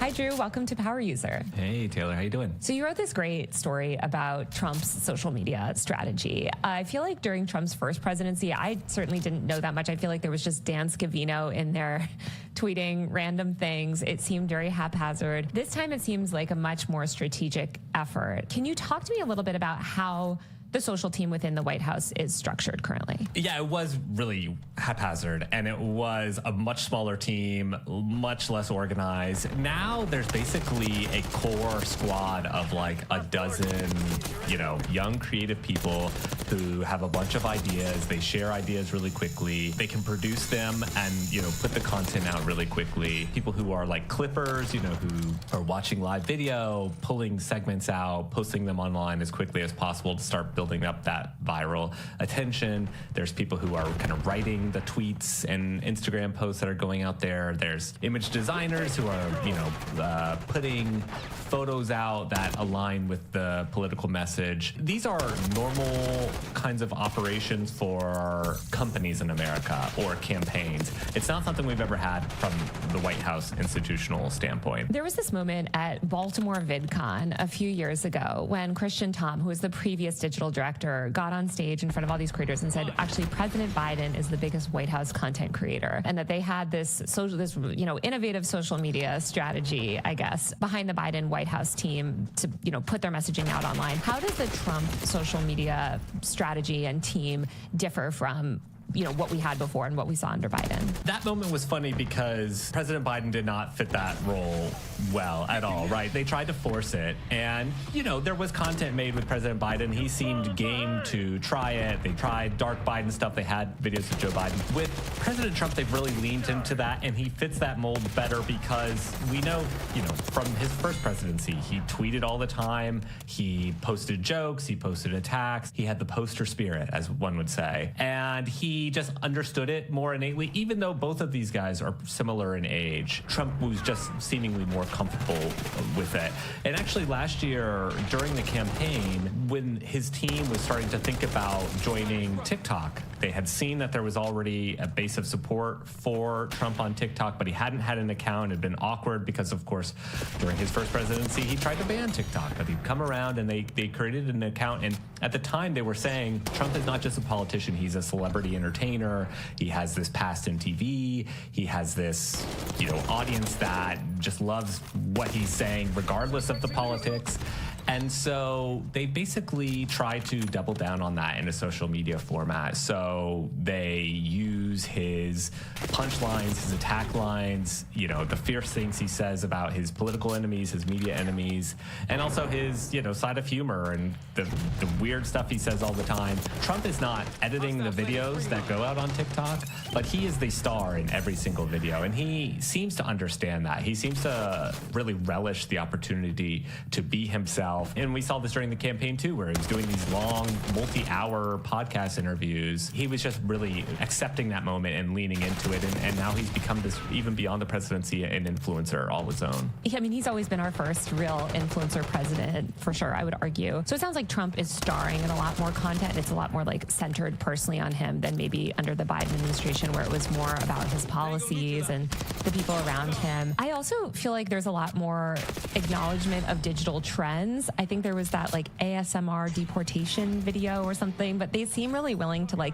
engage in these kind of niche formats. Can you talk about that? After the inauguration, when the Trump team started, and this is a digital team that's based out of the White House, you started to see these posts and videos come out that were, again, nothing like we'd ever seen from the White House, especially around immigration, where they posted on Valentine's Day a Valentine with, Trump's face and the face of border czar Tom Homan saying, roses are red, violets are blue, come into this country illegally and we'll deport you. It's basically this meme that you would see in a lot of different formats, but here it's applied to deportation and immigration and all these very cruel kind of policies that are very tough and very and they were applying that kind of absurdity to that, and it got a bunch of views from people who supported it and people who hated it. They also did the ASMR video. It's a very meditative video that's all about giving you that tingling sensation with these very peaceful sounds, and they applied that to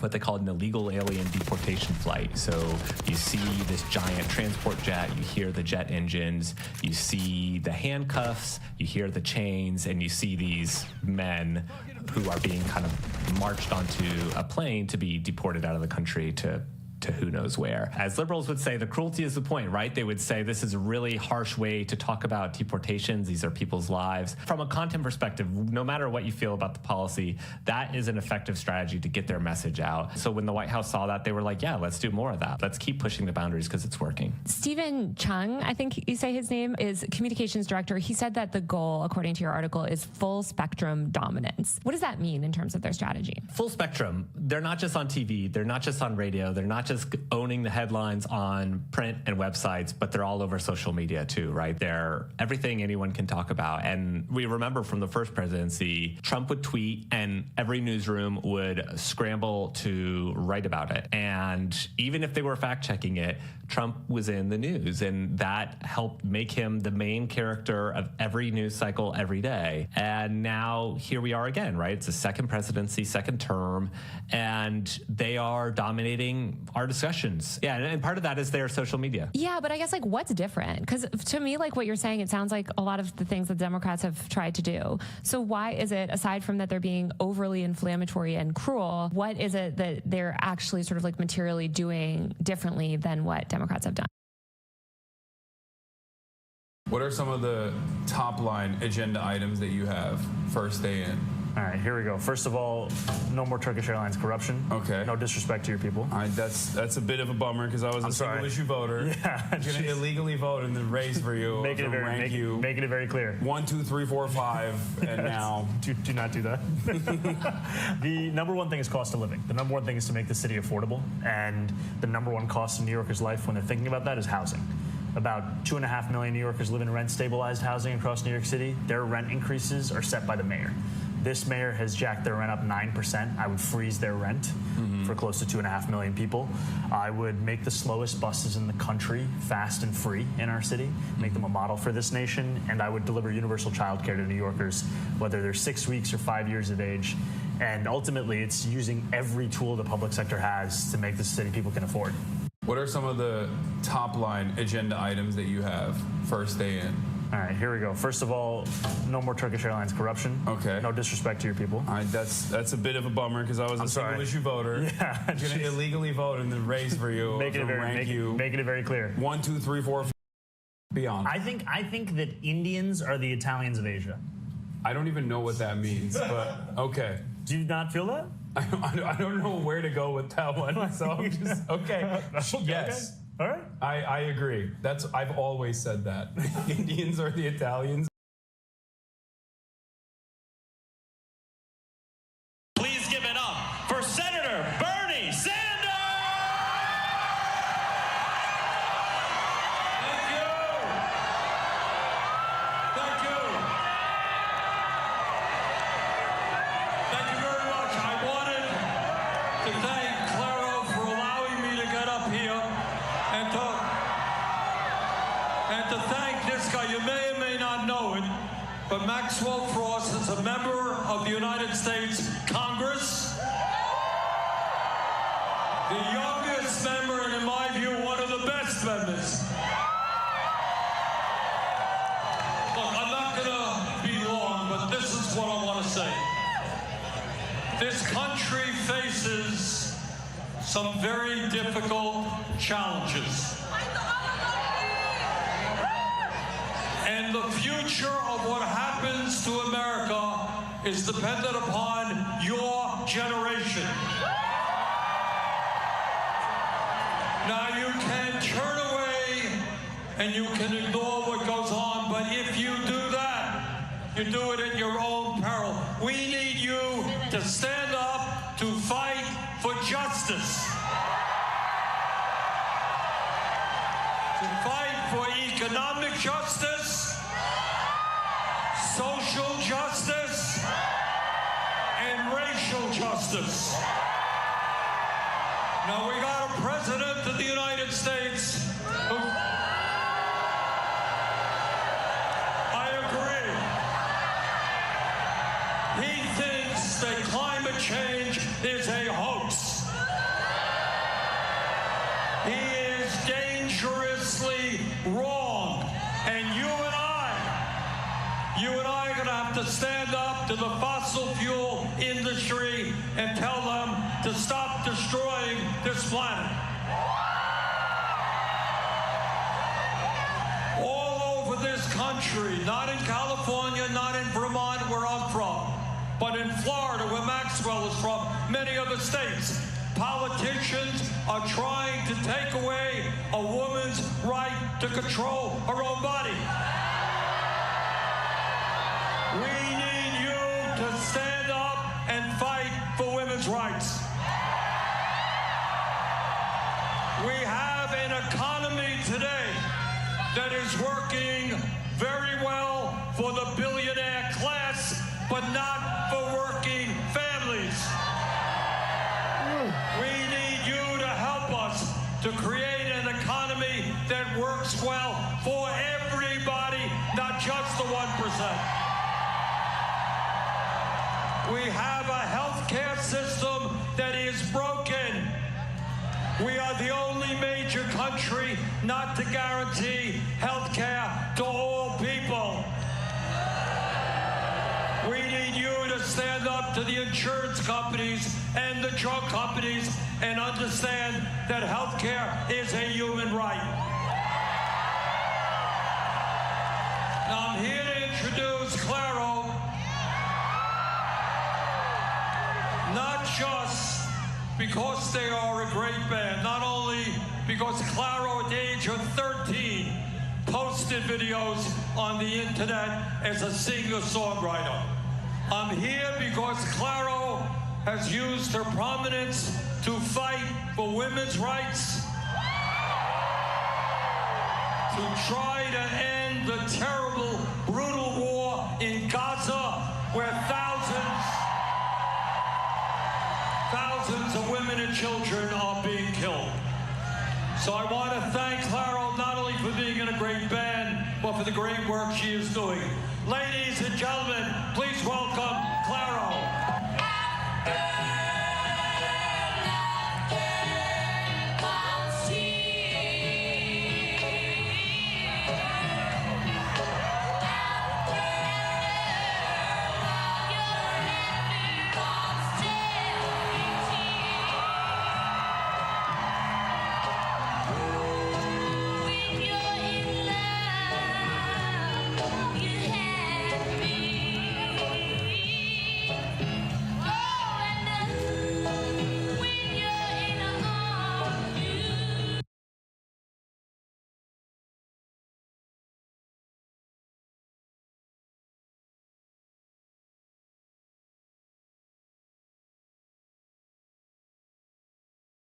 Know what could really help you sort through these important issues?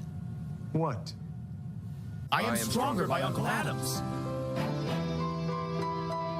You say you're not the problem, the school system is. Well, picture this, yeah, sick as it is. There's a whole lot of kids who do not want to live, searching up and down the halls for a Ritalin fix. And I will live life with purpose. I am smarter, I am stronger. I will take it no longer. I have feelings, I'm a person. I will live life with purpose. She started to believe thoughts evil as these, struggling for a reason to breathe.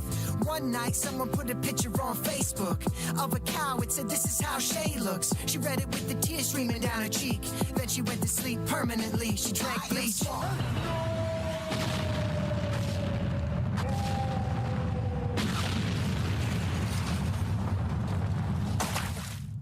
Curtis Adams, also known as Uncle Adams on YouTube, is an interesting enigma that has existed on the YouTube space.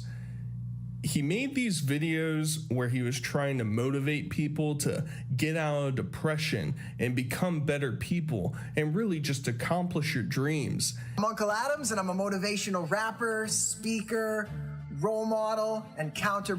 Please give it up for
good thoughts.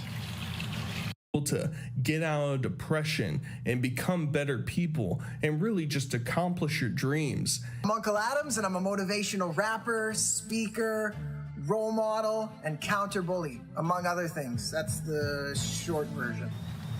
I want you to pretend that this glass cylinder is your brain. And I want you to pretend that these ping pong balls are bad thoughts inside of your brain. Brain space with good thoughts.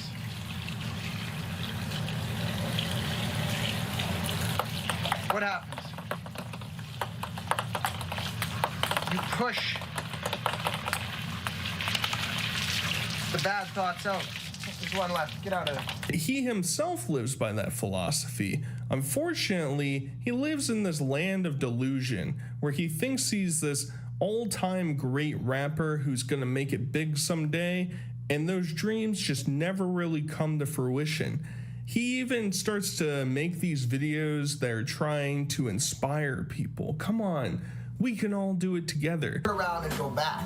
But persistent people face the roadblock, find a way around it, and continue going on and on and on and on.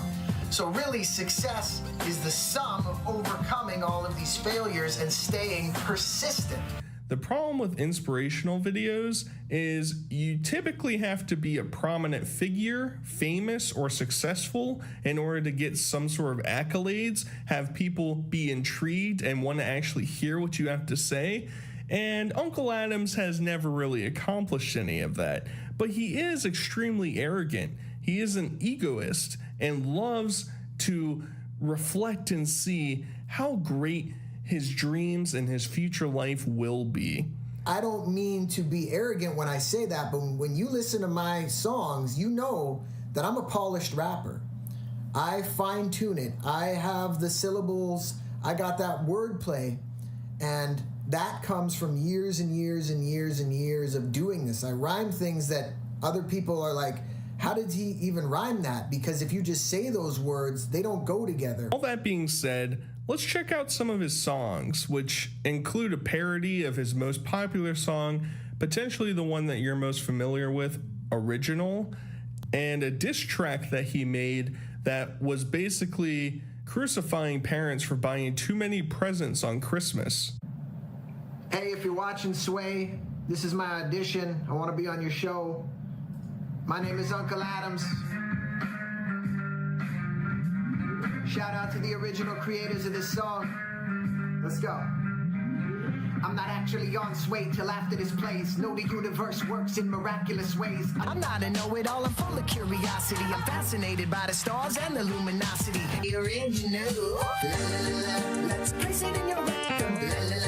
Let's place it in your rectum. Place it in your rectum. As we're kissing under the mistletoe, lurking in the distance was this vision of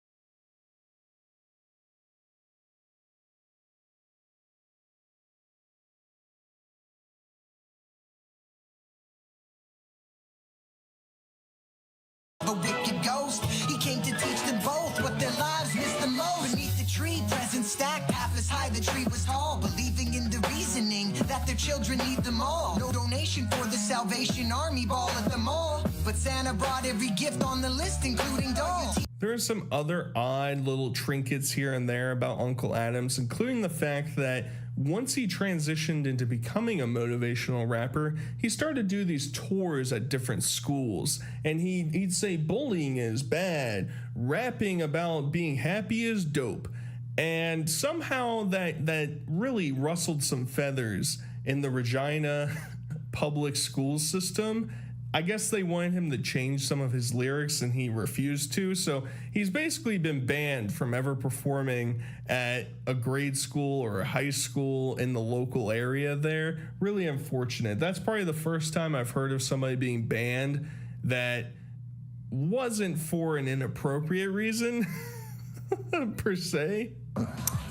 I have some schools in Regina that are asking me to come to their schools, but unfortunately the school board, the Regina Public School Board, and I aren't quite seeing eye to eye, so they're denying me access into these schools, unfortunately. So they kind of want me to change some stuff in my presentation, and I'm not really willing to do that. So my message to the kids would be stronger, be yourself, say what you want to say no matter what, and do not change just because somebody else wants you to change. And because of these little trinkets here and there, he will do these interviews on radio shows, and this is the only time I ever really hear him get any clout, get any recognition. He always talks about how he has this big fan base of people who are so interested in hearing what he has to say, but in my experience, I've only really seen it in a few comments on his channel here and there, and random, I don't know what radio station this is. That's the whole thing. He thinks he has this conglomerate of giant fans waiting, just arm to arm, trying to break inside the arena in order to get there first to listen to him. But the actuality is that that doesn't really exist. I've never seen you do that to rap music before. No. Oh. No, this Uncle Adams, yeah, he's really got to me, man. Do you know what? Have we got any like albums of his at all come through? Not that I know. Oh, okay, we'll have to work on that, because I honestly, I do. I'm really enjoying what we're playing. Now, we've talked about him and his music, and we've listened to some of his delicious bangers. I think it's important to hear what, in his words, his inspirations are in terms of rapping. I am in the music industry, so if I want to talk about another rapper, or if I want to talk about popular events that are going on or controversial things that are happening, I'm free to do that. Number 5 is not an individual rapper, but a hip-hop group. I got to give it to the entire group in my 5th position, and that is the Hilltop Hoods from Australia. Shout out to them. And I have to give my number 4 spot to Rakim. So number 3 has to go to the legendary Tupac Shakur. The number 2 position on my top 5 is the legendary Marshall Mathers, Eminem, and my favorite rapper, number 1 on my top 5 list, is definitely Jay-Z. He gives his top 5 list. It's whatever. I don't think it's right. I don't think it's great, but it's fine. It's fine. I just want you to see them so that you can have them stick in the back of your head and be like, does this music really sound like Jay-Z or Eminem? Does it really sound like them? That's something you can ponder as you listen to some of this stuff. And before we get started, I just want to leave this inspirational interview that he probably paid somebody to do with him that talks about what he wants to accomplish in this rap game. The goal is to make it in the music industry, but a lot of people say that. So how do you know when you've made it in the music industry? That's a question that needs to be answered. So that's why I have set definite targets. $1 million in the music industry, earning it as an artist, and attaining 1 million monthly Spotify listeners. Those are both definite targets. By far the most interesting series of videos that Uncle Adams has ever done is the at least a million mission, ALAM for short. It's basically this saga where he's gonna release a music video by the same name that is gonna propel him into stardom. So he wants to make all these vlogs about his financial struggles and other aspects about making it big in the rap game, release them so that other people can be inspired and, I don't know, reach superstardom with him. So I want to go episode by episode. He has recently privated deleted all of his episodes, so we only have re-uploads. I don't have all of them, but a lot of them. I have the first 12, which are the most important ones, and we're gonna get into it. So in episode 1, he talks about how he has almost $200,000 in debt. I gotta be honest, the numbers are not looking good for me. So what I mean by that is I just checked all the money that I owe And I'll be honest, I owe $164,000 right now. He is planning on quitting his job or has already quit his job in order to make more music. I chose to quit my job and go all out after my dream a few years ago. And I created as many music videos as I could independently. I produced as much music as I could independently. And that's about 15 music videos that I have on YouTube, 45 songs, 3 albums. I'm proud of that. I'm proud of what I did.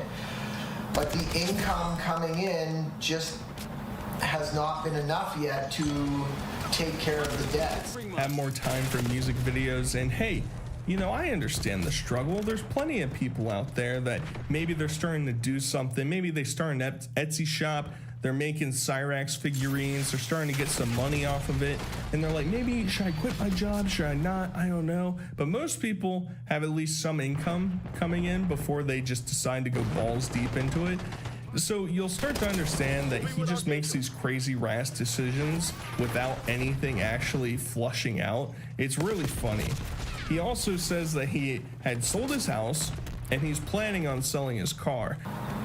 By the way, I've already sold my house for this, okay? I bet a lot of people watching this are like, wow, this guy, I can't believe this guy, you know.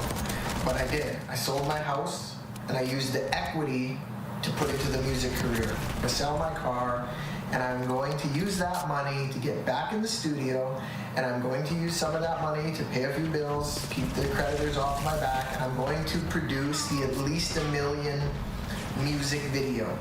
Call these the rap game loans, I guess.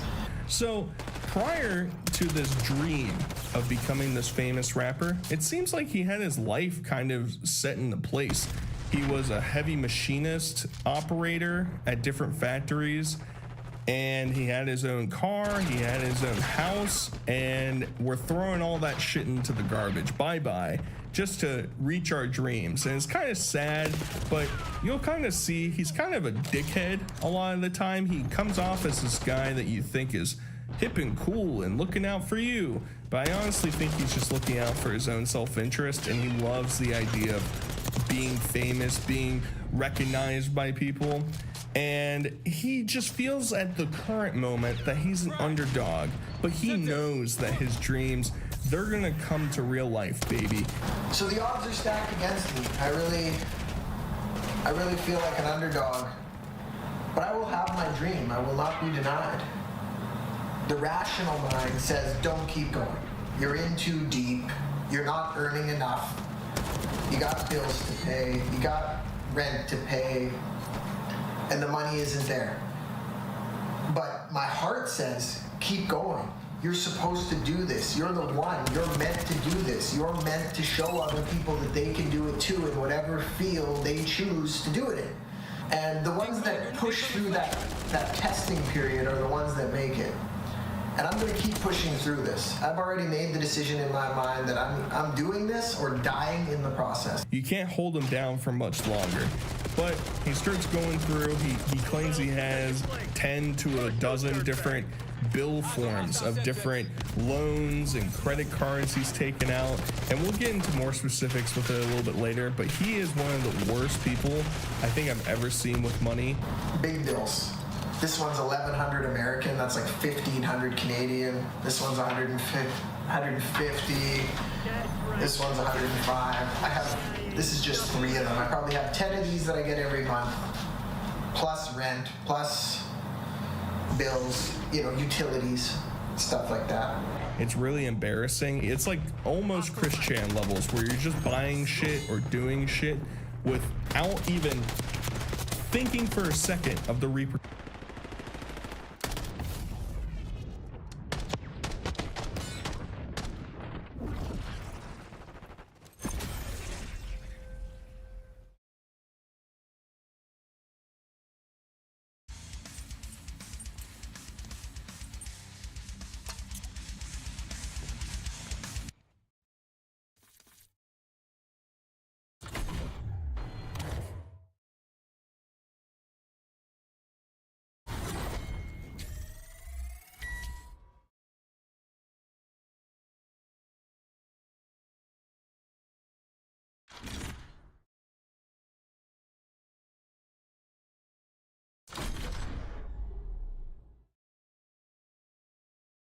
repercussions that might be coming from that. And it's embarrassing because he's 31 at the time that these are being filmed.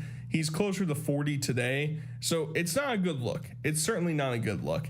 But because he thinks he's so great, he's so accomplished. You've heard his music. It's delicious. It's excellent. He's going to be #1 on the Apple Tune charts pretty soon. That this will only take about 10 episodes in order for him to accomplish his dreams. And let's see if that works out. We'll see how many episodes it takes, however many it takes. I'm guessing it'll take around 10. And when I'm a big star, they're going to watch this video and say, wow, he actually did that. He actually talked about doing that. Now he did it. This is crazy. What can I do in my life? You know, that's what I want. In episode 2, we start to see his true personality come out because he truly thinks that he is more successful than you or I will ever be in our own personal dreams, and that he just grinds so hard. $1,400 in my bank account. That doesn't even cover one bill that I have. I have one bill on a credit card that is $1,500 alone, plus there's all these other bills. I used to think like this. I used to work a regular job and just think, oh, I could never do that. I could never be famous, you know. But now I'm like, hell no, I will be famous. I will do whatever it takes. And this is just another step in that process. Because I feel like I am an underdog, man. There's a lot of people that think I'm just a joke. Maybe they've watched like one of my videos or something and they're like, is this guy serious, man? Like, but they don't know me, like that I actually work at this every single day, that I'm more passionate and dedicated to my craft than they are to theirs. That's pretty much a guarantee. The issue is he grinds so hard, allegedly, on something that he's not good at. You can only polish turd into a more shiny turd so much. If there's not actually skill built in, you're not really going to get anywhere. But he assures us that it's not a joke and that he is great. He's excellent. And that this is just more than a dream because he loves wasting his time at the studio. So it's like I've had 2 careers. I did it once, but it wasn't quite the right way. I basically quit. I started again when I was 26. And now I'm 31, and look at all I've done in those few years. If this was just a dream, I would be working a day job dreaming about it. But it's more than a dream. I'm taking action towards this. That's why I'm going to the studio when I have no money. Therefore, he's on that grind. He's really on that Jinx grind. Non-stop uploads, non-stop making records in the studio.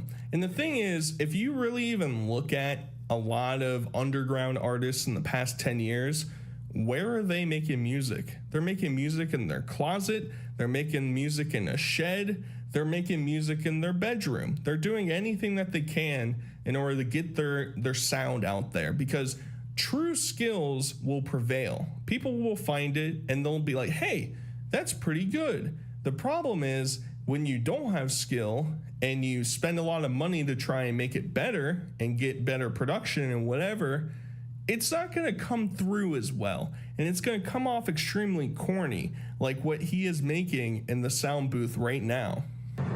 Land of the living skies. I've lived up here my whole life, so it's home to me. He's a modest guy. He probably doesn't like me tooting his horn that much, but he's one of the best producers, I would say, definitely in Saskatchewan, probably in Canada. We're here at Nebulous Entertainment.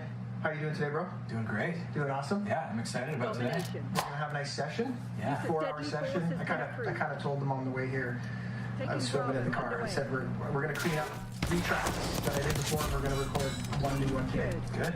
So we're gonna kick butt like we always do, man. Me and Jared have fun. Yeah. Levels are good. Vibes are good. Feeling good. It's all good. Here we go again. I'm really going in. I'm a cannonball, knocking down bowling pins. Jared says I'm bad for business because I come prepared. But we love it. We get along great. We have fun. Button pushing, as I call it. Hey, Jared? Yeah. Important stuff.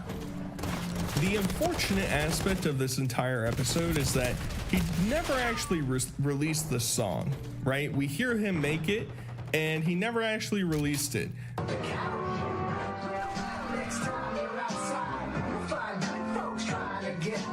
So about a couple years ago, he he comes back and he says, hey, I'm gonna do a reaction to this, and it's basically just him sucking himself off for 20 minutes where he's saying, actually, you know, this song's pretty good. This song's not half bad. I kind of like what's going on. Reacting to the unreleased song in episode 2 of the At Least a Million mission called Mad World. Sounds good. Levels are good. Vibes are good. Feeling good. It's all good.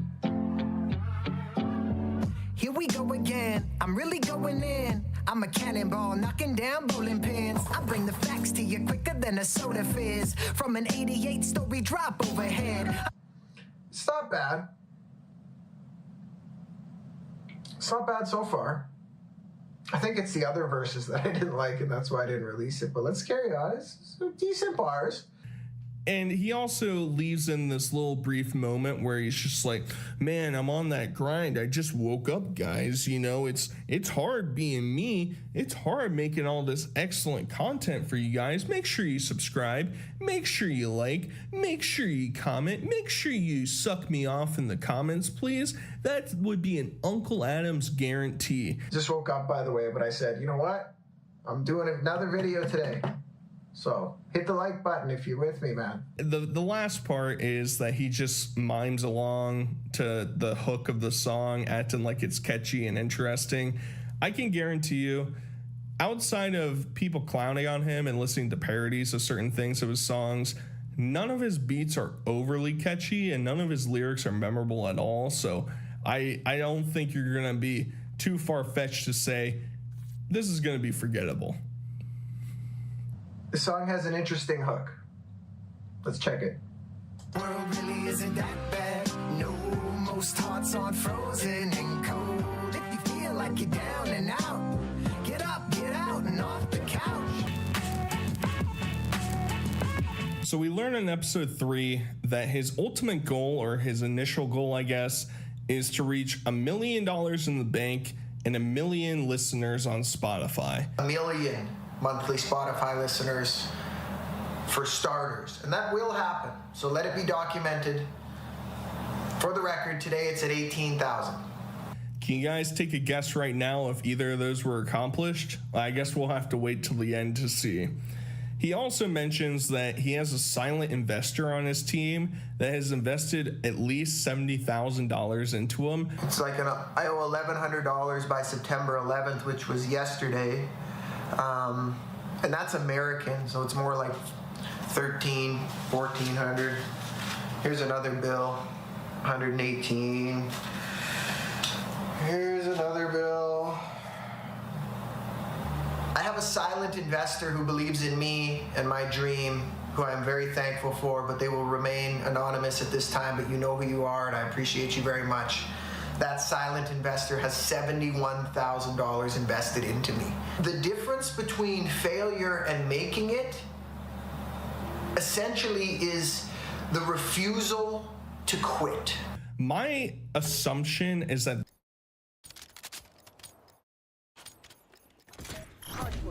Wade calling from Minneapolis here, and yes, just a quick update on Delta organizing up here. We're doing phone calls every Saturday to get union authorization cards signed. They have something like 12,000 workers across the entire country trying to get these cards signed all within a 1-year window because of the Railway Labor Act. Very annoying. But I did send an email a couple weeks back about a potential interview opportunity. I might have to send it again. I know you guys are busy and whatnot. But yes, there's a DeltaWorkersUnited.com. I don't know how you guys usually organize that. Can you send us an email again with Delta Workers in the subject? Yes, I can do that. Okay. I can do that. Okay. Although I think Russ actually just found it, so you may not need to resend it. Russ just. Oh, perfect. Yes, I think they have an email there to contact, and there's some good guys over there to call in and stuff and give some updates. And I think it's very easy to work through. I think in some cases your local DSA to do some phone banking and stuff every Saturday for the next couple months. But yeah, yes. Cool. Also, just very quickly, I just want to thank you guys. You guys are all been really great and pushed me to join DSA lately and getting part of the electoral aspects and the labor aspects. I'm trying to limit it to start because it's a lot to do and stuff and a lot of time commitments and stuff, but it's been really good and I really appreciate all you guys. So, Colin, what kind of conversations are you having? And like, I mean, every one of us who aren't in the industry, you know, there's all those plane issues at the beginning of this term here. Like, what are the conversations like that you're having with folks, your coworkers? I will say I'm actually not a Delta worker. We're just kind of working through them. But from the phone calls we do get, it's a lot of them. I mean, honestly, we don't get a lot of people answering. People don't really answer phone calls anymore. But what we do get, it's a lot of, at least what people's complaints are understaffing, safety-related issues. I'm sure the guys at Delta can tell you guys more and stuff. But yeah, I probably can't go into too much detail. But gotcha. Yes. That's all right. About that. But mostly that. Yes, thanks again. Also, just one last question. I could probably take my answer off air and stuff too. And I think a lot of this has been answered maybe during the calls today. But as far as like long-term outlooks on the economy, I've got some friends who are just convinced that they can just kind of keep dollar cost averaging their way to like wins and gains and stuff, and I'm trying to tell them, like, I think this is like a little more serious long term. Like, as far as I know, and I could be incorrect on this, the growth of the economy is generally, at least in the U.S., is built on like buying stuff, like a lot of stuff, and that's kind of piled, right? And if we get into some sort of recession, people start losing money, people start buying less demand, less stuff being bought. Long term, especially with all the severing of trade relationships, there's no real guarantee that this is just going to end up okay when we all retire in like 50 years or something, right? Like, I don't know. It's no guarantee, but it depends on who you're speaking to and how close they are to retirement. So it's very individual. The people that Trump is hurting the most right now are the people that are closest to their retirement age, because their 401k doesn't have the opportunity to recover, and usually it's the best practice, and I don't see a full collapse of the United States economy on the horizon just because we are the number like, it's going to be bad, and I don't doubt that, and I think we are headed for a recession, but we are still the number 2 I think exporter in the world. A lot of that's like airplanes and compared to like China with more textiles and electronics, the United States is more like airplanes, technology, although China's lapping us on that, but we still, just from a land and resource perspective, will have some level of prominence in the global economy regardless of the downturns that we're feeling right now. And so, like, if you're a little further away from retirement, you should hold the line because your accounts will have the opportunity to recover. Yeah, that's what I'm figuring. All right, well, sounds good. Well, thank you for the call. Shout out to Twin Cities DSA, and Left is Best. Appreciate it. Thanks so much. All right. Yeah, have a good one. Bye. You too. All right, great call. Go ahead, you didn't factor in the possibility of a Trump term 3, 4, 5 eternity. Just not quite ready to so go maybe there they won't yet. recover. Maybe they won't recover. Hey folks, don't forget to hit the subscribe button and check out our daily show. We do it every day at 12 p.m. Eastern for about 2.5 hours. There was an AP article saying precisely what Hassan is saying there. Terror and tourism, Xinjiang eases its grip, but fear remains. And it's talking about how the oppression in Xinjiang has been scaled back, and that in 2012, Chinese officials declared the camps closed, saying many indeed appear to be closed. So what the Chinese government did at this point is, after global outcry regarding the imprisonment of... Hold on, let me just get... So in total, this is the Xinjiang Victims Database, which is a website that, look, it's not that reliable. It just basically looks at anyone in Xinjiang who has been detained for reasons that are possibly linked to like this supposedly anti-terrorist crackdown in Xinjiang, and documents all of them, and just sort of assumes that all of them are innocent, which, you know, probably is not the case. There was actual terrorism in Xinjiang, though certainly no terrorism would warrant such a crackdown like this with such broad strokes. But they have found at least a little bit of evidence, again, it's not that reliable, for there being around 80,000 named victims in Xinjiang of this arbitrary detention program. Now that is obviously very bad, unacceptable, massive human rights violations, but genocide is a massive stretch. Death camps is a comical thing to say. Even if, you know, we were to say, okay, this is an underestimate, perhaps it was, you know, 3 times more. 200,000 people in total imprisoned for suspicious reasons over the course of 6-7 years. Again, obviously very bad, unacceptable, but genocide is a massive, massive, massive stretch. And what this article is about how the previous sort of re-education camp system was shut down. A couple of prisons were built in its place to house people who apparently weren't worthy of being released. Don't know why. I don't know if they're guilty or not. Do you know if they're guilty or not? I can't read Chinese. I can't look up their cases. Undoubtedly, a lot of the people who are still being held, at least in the tens of thousands, probably didn't really do anything that warrants them being held.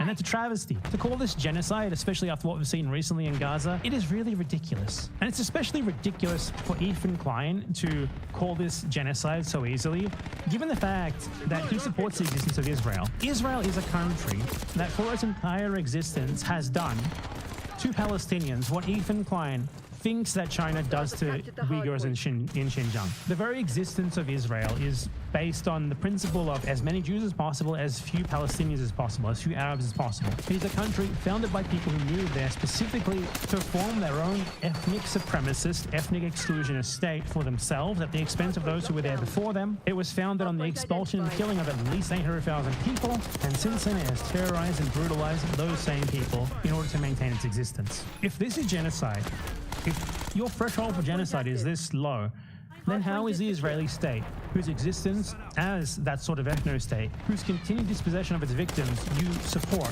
how is that justified? How is that not genocide? Why are your standards so selectively applied? Israel is literally like the real world manifestation of what these people imagine happening in Xinjiang for 80 years. And it's ludicrous that they throw these terms so out there so easily in circumstances that are nowhere near as clear as those of Israel, yet he outright supports the existence of Israel. Very different vibes in Xinjiang, and now, you know, it's the tourism hour. Let's see what the Associated Press actually had to say about this. These are all AP articles from the last 2 years. UK independent body reports China committed genocide in Xinjiang. Okay, let's look at this UK independent body. So the Uyghur Tribunal is an independent people's tribunal based in the United Kingdom aiming to examine evidence regarding the ongoing human rights abuses against the Uyghur people. Let's make clear what this actually is, okay? The Uyghur Tribunal was an initiative of this organization called the World Uyghur Congress, which is partially funded by the NED, aka the US government, and it's literally just a fake court that they made up in order to declare that China did genocide, and then the court declared that China did genocide. Incredible source, Ethan Klein. Amazing. Good work. China sanctioned a U.S. research firm and 2 individuals over a report about the human rights violations in Xinjiang. I just want to note here, this is human rights violation. There have absolutely been human rights violation against Uyghurs and Kazakhs in Xinjiang, also against other minorities there. But human rights violations is a lot different to genocide, okay? Even the original claim was there were death camps where Uyghurs are being mass organ harvested.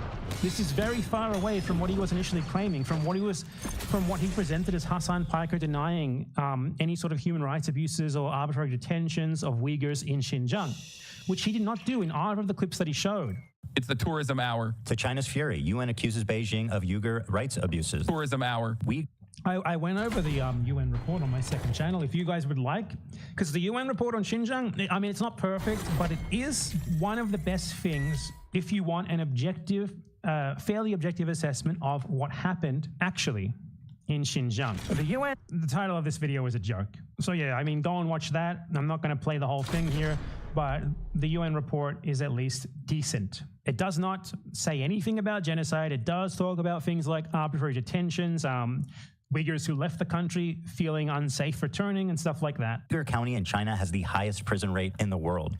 This is one Uyghur county in China. One in 25, there would be about 10,000 people. They also say that most people on the list were arrested in 2017. So this is quite old at this point. Many of the people on this list have very likely already been released. So I think it's kind of weird how very dumb people like Ethan Klein also talk about this as if it's like happening right now, as if it's at its height right now. Like they do not register new information. For them, like 20 years from now, they're probably still going to be talking about like the 2017, 2018 crackdown against the Uyghurs in China, if it's still ongoing, exactly as it was back then. They just don't move on. They found their talking point almost a decade ago, and they're just running with it forever. 1 in 25 people is in a Chinese prison. It's the tourism hour. I also find it just incredibly dishonest how he plays this. It's the tourism hour thing over and over, when the article that Hassan was talking about literally does exist, and it has tourism in its very title. That's clearly what he was referring to here. If you want a point of comparison of a much smaller country overall than China, more than 8 million people per year are arrested and sent to jail, with around 2 million being incarcerated at any one time. So again, the point here is mass incarceration, bad, wrong, obviously not a valid solution to there being a terrorism problem in Xinjiang. However, still not as bad as invading Afghanistan and Iraq and massacring millions of people, and overall, still not nearly as bad as the USA, which this guy outright said at the very beginning of his video he supports and wants to defend. Yet I could never imagine him or anyone like him pointing to the 8 million people passing through American prisons every year and framing it as a genocide. In fact, in order to do so, he has to just straight up lie about what has actually happened in Xinjiang and exaggerate it to a completely absurd degree, to the point that they have death camps harvesting organs from people. Like, you got to give us a break at some point, dude. Come on. 48 Uyghurs detained in Thailand for almost 11 years are on hunger strike to protest their imminent deportation to China, where they face imprisonment or execution. This is 48 Uyghurs detained in Thailand for almost 11 years. So they've been in Thailand since before this Uyghur repression in Xinjiang even actually began. They've been there since what, like 2010-ish? Because I'm assuming this is a fairly old article, at least a couple of years old. And they face imprisonment or execution, I guess, according to them. But again, this is so far from the original claim of death camps and organ harvesting. Some Uyghurs trying to avoid reputation claim that they will be imprisoned or executed if they go back to China. They have been in Thailand since before the supposed Uyghur genocide began, and they say that they could face imprisonment or execution. They say that, trying to avoid deportation. How is this proof of there actually being death camps that are harvesting organs in Xinjiang, Ethan Klein? How is this proof that Hassan denying that's the only thing that you said that he denied is wrong?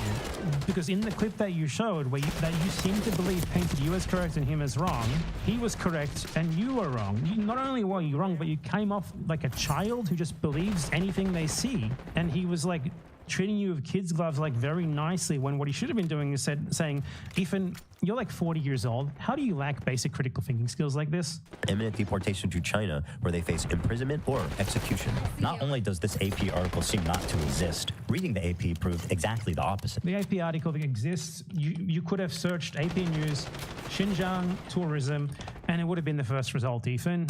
Reading the AP proved exactly the opposite. Hassan has... Those articles did not prove the exact opposite at all. If you think those articles proved your claim of genocide even slightly, you have no idea what you're talking about. The only one of them even mentioned the term genocide was like the fake court one. The rest of them talked about human rights abuses and imprisonment and stuff like that. And you claimed it was death camps and organ harvesting. Happily eaten up the Chinese propaganda on this and has regurgitated it to his mainstream audience. I mean, you're just straight up reporting, like uncritically spouting insane Falun Gong propaganda yourself. What Hassan said there is not Chinese propaganda at all. There's not death camps. There's not organ harvesting.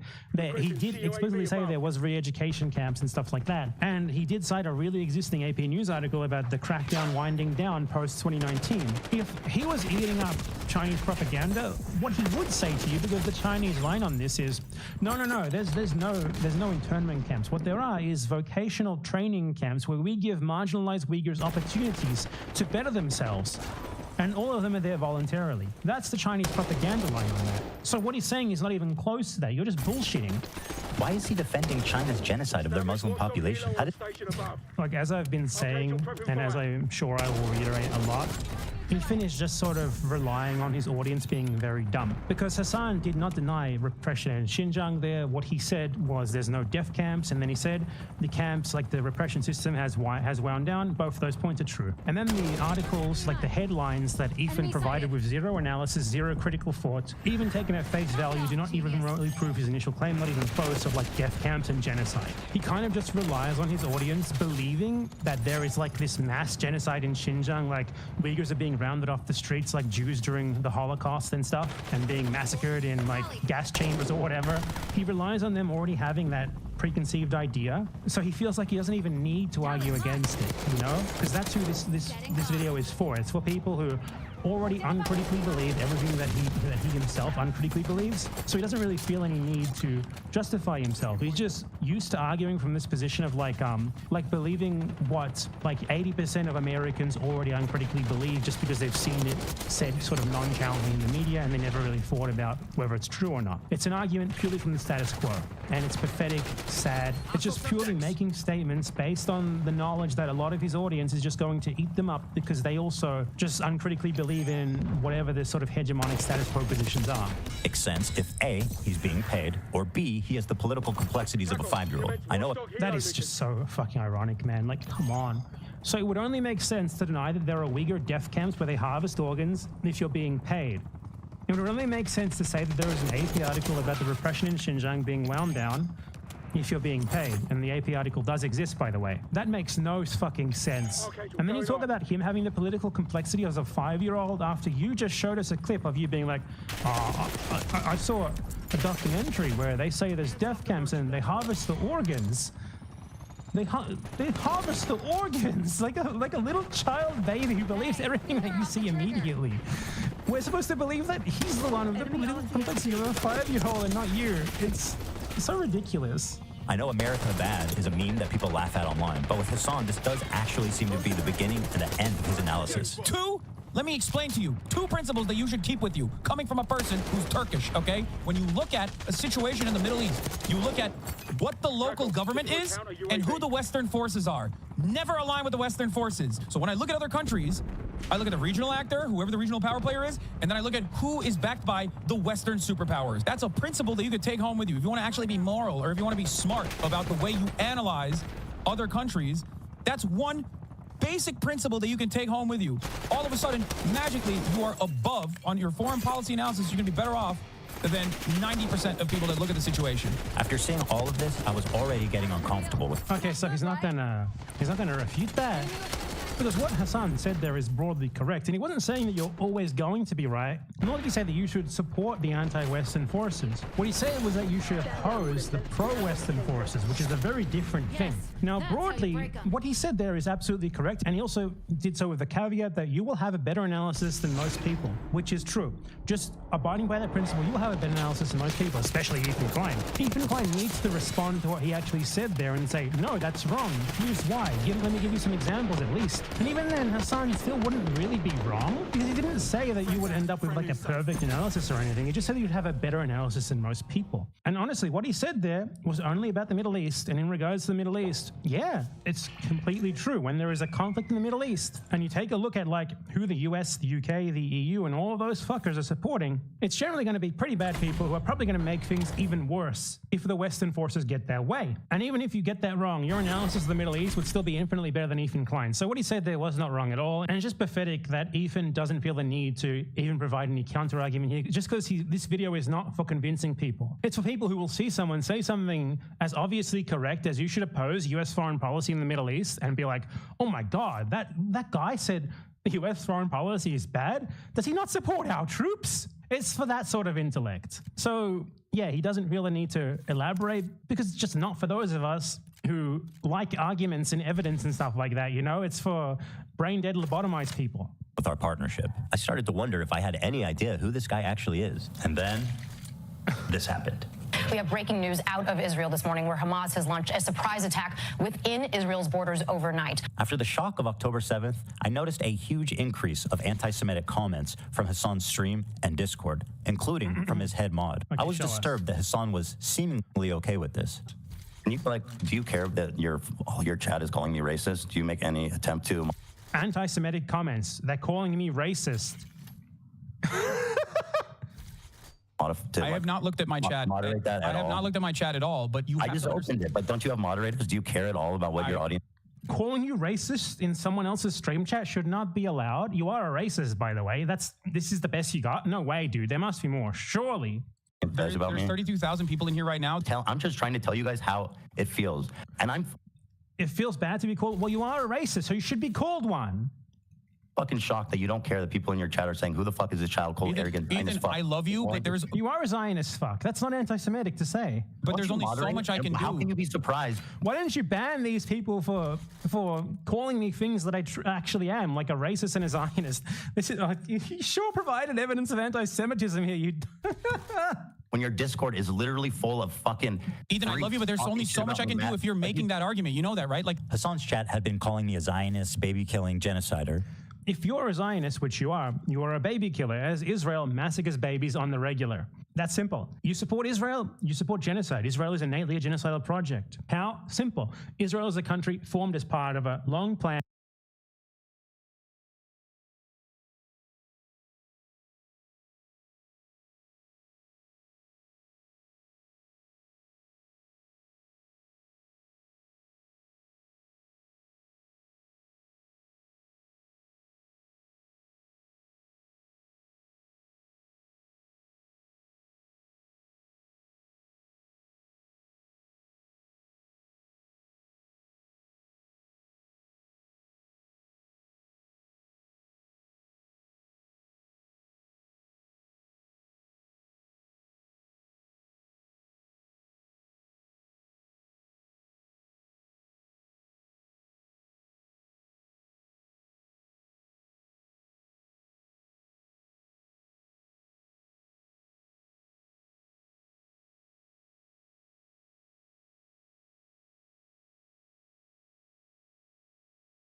and settler colonial project that was always based around getting rid of the people who were there beforehand and replacing them with a Jewish ethnic majority. This is something that is necessarily genocidal because the people who were there beforehand need to be dealt with, aka their culture, their society, everything about them needs to be at least removed, if not outright deleted from the planet.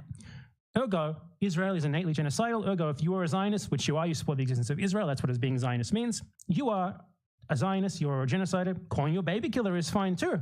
Why not? You support a baby-killing ideology. What's wrong with that? This is your example of anti-Semitism. People saying things about you, like insulting you with insults that are broadly applicable to you. It's a fucking joke. Maybe it is unreasonable that I'm asking him to moderate his chat for a friend. He doesn't even know where I'm coming from because it's not something he would ever ask for. And all these other content creators actually, whipping their communities when their chat is going fucking absolutely bananas over random dumb shit and bringing my name up for no fucking reason. That you were just allowing that shit to run rampant in your chat, and I thought that was fucked up. I don't care about this part. I'm just going to play it, and I don't give a shit if Hassan is a hypocrite about moderating his chat or something, okay? I love you. Like the point is, none of that was anti-Semitic. In fact, all those insults accurately apply to you, to your ideology, and you do not provide any evidence otherwise.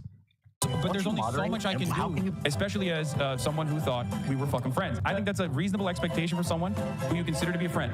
The problem wasn't that he was pro-Palestinian, because I share a lot of those views, and I've been a stalwart supporter. No, you don't. Of the Palestinian cause for many years. Problem with Did you guys see the clips that I showed at the beginning? I've been a stalwart supporter of the Palestinian cause for many.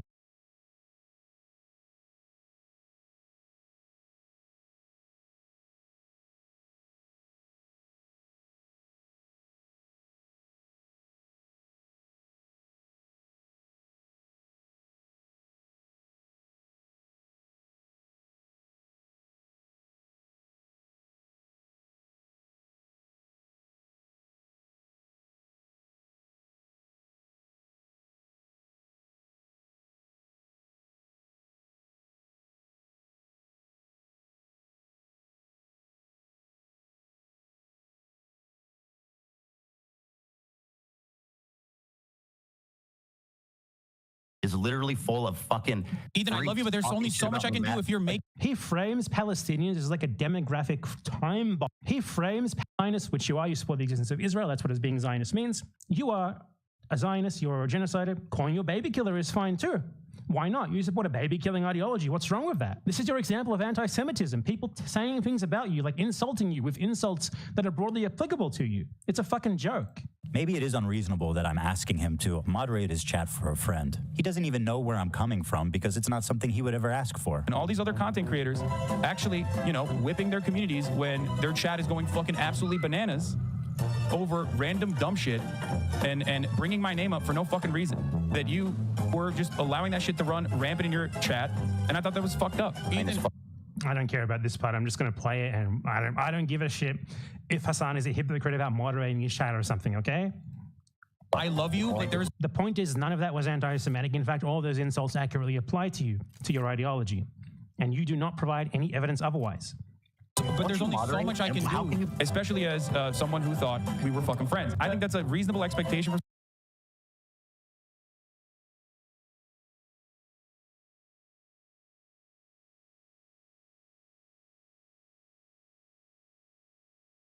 someone who you consider to be a friend. The problem wasn't that he was pro-Palestinian, because I share a lot of those views, and I've been a stalwart supporter. No, you don't.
of the Palestinian cause for many years. Problem with Did you guys see the clips that I showed at the beginning? I've been a stalwart supporter of the Palestinian cause for many years. He called Palestinians arrested in IDF terror raids it. He called Ramallah a terrorist city. He frames Palestinians as like a demographic time bomb. Like, it's like Tucker Carlson great replacement theory sort of stuff. He said that Palestinians are like innate anti-Semites who just immediately lynch any Jew they see. Pro-Palestinian, he said that Yoav Gallant was a great guy. He defended him vehemently. You have to be fucking kidding me, dude. You are not pro-Palestinian. You don't know what pro-Palestinian is, and you want to reframe what it is to not be pro-Palestinian at all. Hassan's coverage, and a lot of people like him, was their complete lack of empathy for the Jewish people who were frankly slaughtered by Hamas. The Jewish people, you know how he changes Israeli to Jew. This is a crude tactic of emotional manipulation commonly employed by Zionists. What he does first is he wants to change the equation. He wants to change what is actually happening in Palestine, which is settler colonialism in the name of Jewish supremacy against Palestinians. Now, settler colonialism obviously breeds resistance. It creates victims who are going to fight back against you. So it's pretty difficult to frame those victims as like being in the wrong, given that events like October 7 are entirely predictable given what Israel has been doing to Palestinians for 80 years. So what do? We reduce them from Israelis, from settler colonists, to just Jews. Jews evoke this image that most people have in their head of a Jew, because most people have never met a Jew in their life. They don't really know anything about Jews. Evoke the image that they have in their head of like a concentration camp in Schindler's List, to reframe the situation entirely from a downtrodden people reacting to 80 years of settler colonial oppression into just Jews being massacred for being Jews and nothing more. Now, October 7th is a million times more complicated than what people like Ethan try to frame it. I suggest you see, if you want a very detailed outline of precisely what it actually was, what actually happened, why it happened, how it happened, I suggest you check out this video, The Gaza Ghetto Uprising by Rev N. Reeve, who is an Israeli anti-Zionist, or former Israeli anti-Zionist, I should say. He probably doesn't want to be called an Israeli anymore. But it is an excellent video that goes over everything regarding what actually happened on October 7th.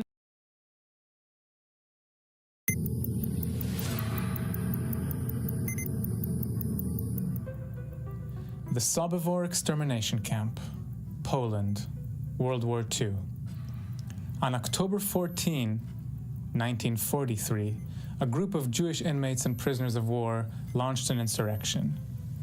Knowing they were facing death or worse, they had made a careful, secret plan to quietly assassinate the top SS officers one after the other, take their weapons, sabotage the communications infrastructure, kill the remaining guards, take over the armory, open the gates, and let the rest of the prisoners escape and join the partisans.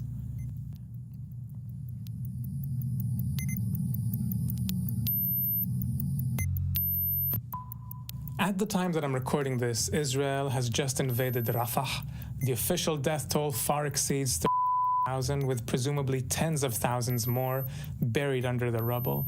Forced starvation continues with barely any aid coming through, and university campuses around the world are becoming sites of rebellion where people confront their states and institutions' complicity with genocide. The horrors continue, but so does resistance, with Palestinian armed factions fighting back ferociously in Gaza, with Hezbollah continuing to pin Israeli forces to the north, and with Ansarullah in Yemen continuing its naval blockade. By the time I get around to publishing this, there will likely be some new Israeli atrocity and new development. The situation keeps changing. Al-Aqsa flood and the Gaza Ghetto Uprising are still unfolding, and a lot of what I say might become dated within days or even hours. So I'm trying as much as possible to think of this video as an evergreen essay, as something that could hopefully stay relevant after the news cycle will inevitably move on. I heard about the attack first thing in the morning of October 7th when I checked my phone and saw the family WhatsApp blowing up with messages. My older sister lived until October 7th in one of the kibbutzim in the Gaza envelope with her kids, and they were locked in the safe room for the day and were luckily able to flee the area. But I'm not here to talk about my own situation. I'm here to talk about October the 7th, its aftermath, Israel's genocidal response, the guerrilla defense, the uprising, the history and present of Israeli counterinsurgency, the military philosophy behind it, and how everything changes in the Middle East now, how to make sense of this, and what we can possibly learn from this theoretically, tactically, and strategically. Sounds like a lot? It is.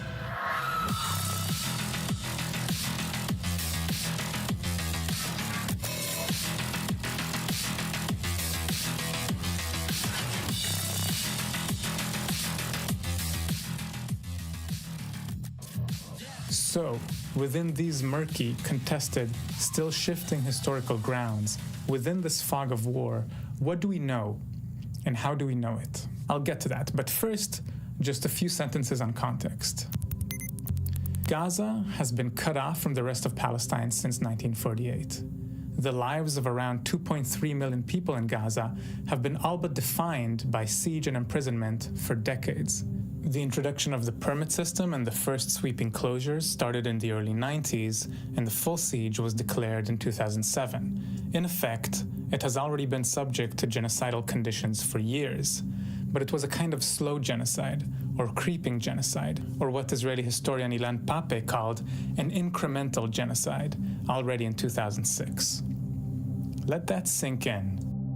Gazans have been exposed to conditions calculated to make life impossible for decades. Most Israelis, myself included, have never been to Gaza. My sister and her children lived less than a kilometer from Gaza until October 7th, and they have never been there either. All we know about Gaza is mediated and abstracted through the fallacies we're fed in the press and the schooling system.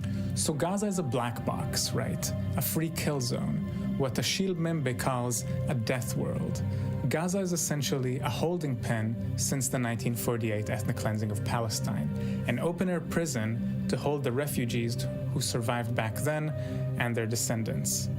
Israel's National Security Director, Giora Eiland, called Gaza a concentration camp in 2004. Over the years, it's become a lab for the testing of Israeli weapons and surveillance technologies. It has experienced multiple large-scale military operations. Eden Lando counted 12 since 2003, with a death toll already in the high thousands.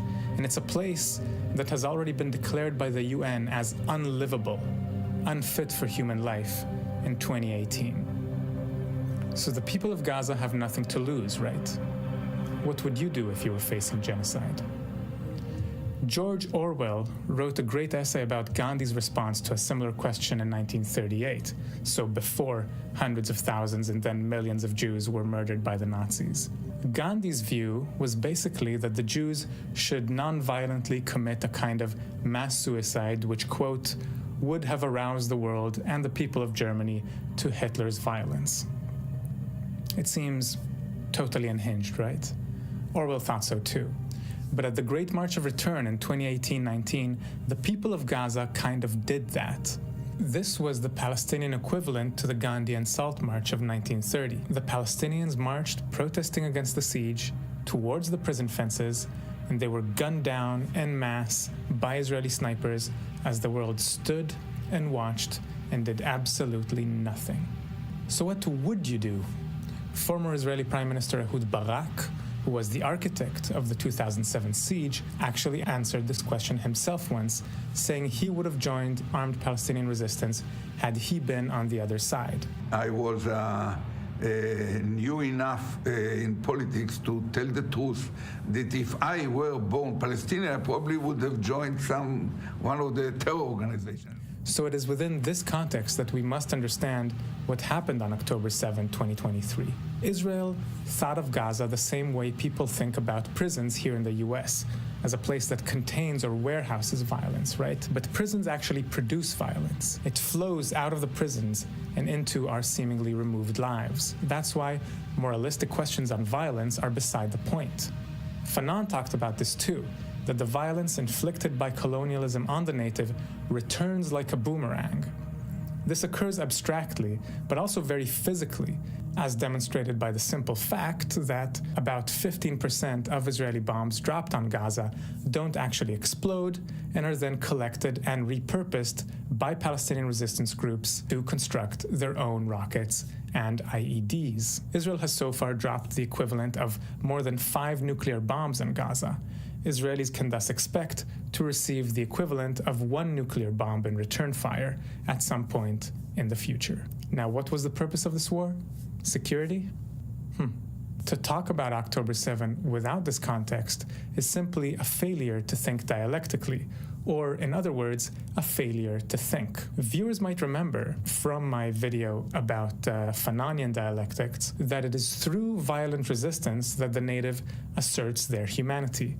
Fanon writes, "The native knows that he is not an animal, and it is precisely at the moment he realizes his humanity that he begins to sharpen the weapons with which he will secure its victory." The dialectical process and its tearing apart of identity, the identity of both the oppressed and the oppressor, and its violent destruction of colonial rule is a terrible, painful process for everyone involved. But that's simply the reality that we have to confront. Was that more than a few sentences of context? Probably. So, what actually happened? What happened? In one sentence, October 7 saw a devastating guerrilla attack that defeated the IDF's Gaza division and captured hundreds of Israelis, including high-ranking army officials, who will presumably bring the freeing of Palestinian political prisoners and set the resistance on a trajectory to bring down the apartheid regime and/or achieve Palestinian statehood. That's the macro scale. The details, as far as we're able to gather from Israeli military, Palestinian resistance, and press publications in Hebrew, Arabic, and English, as well as from dashcam footage,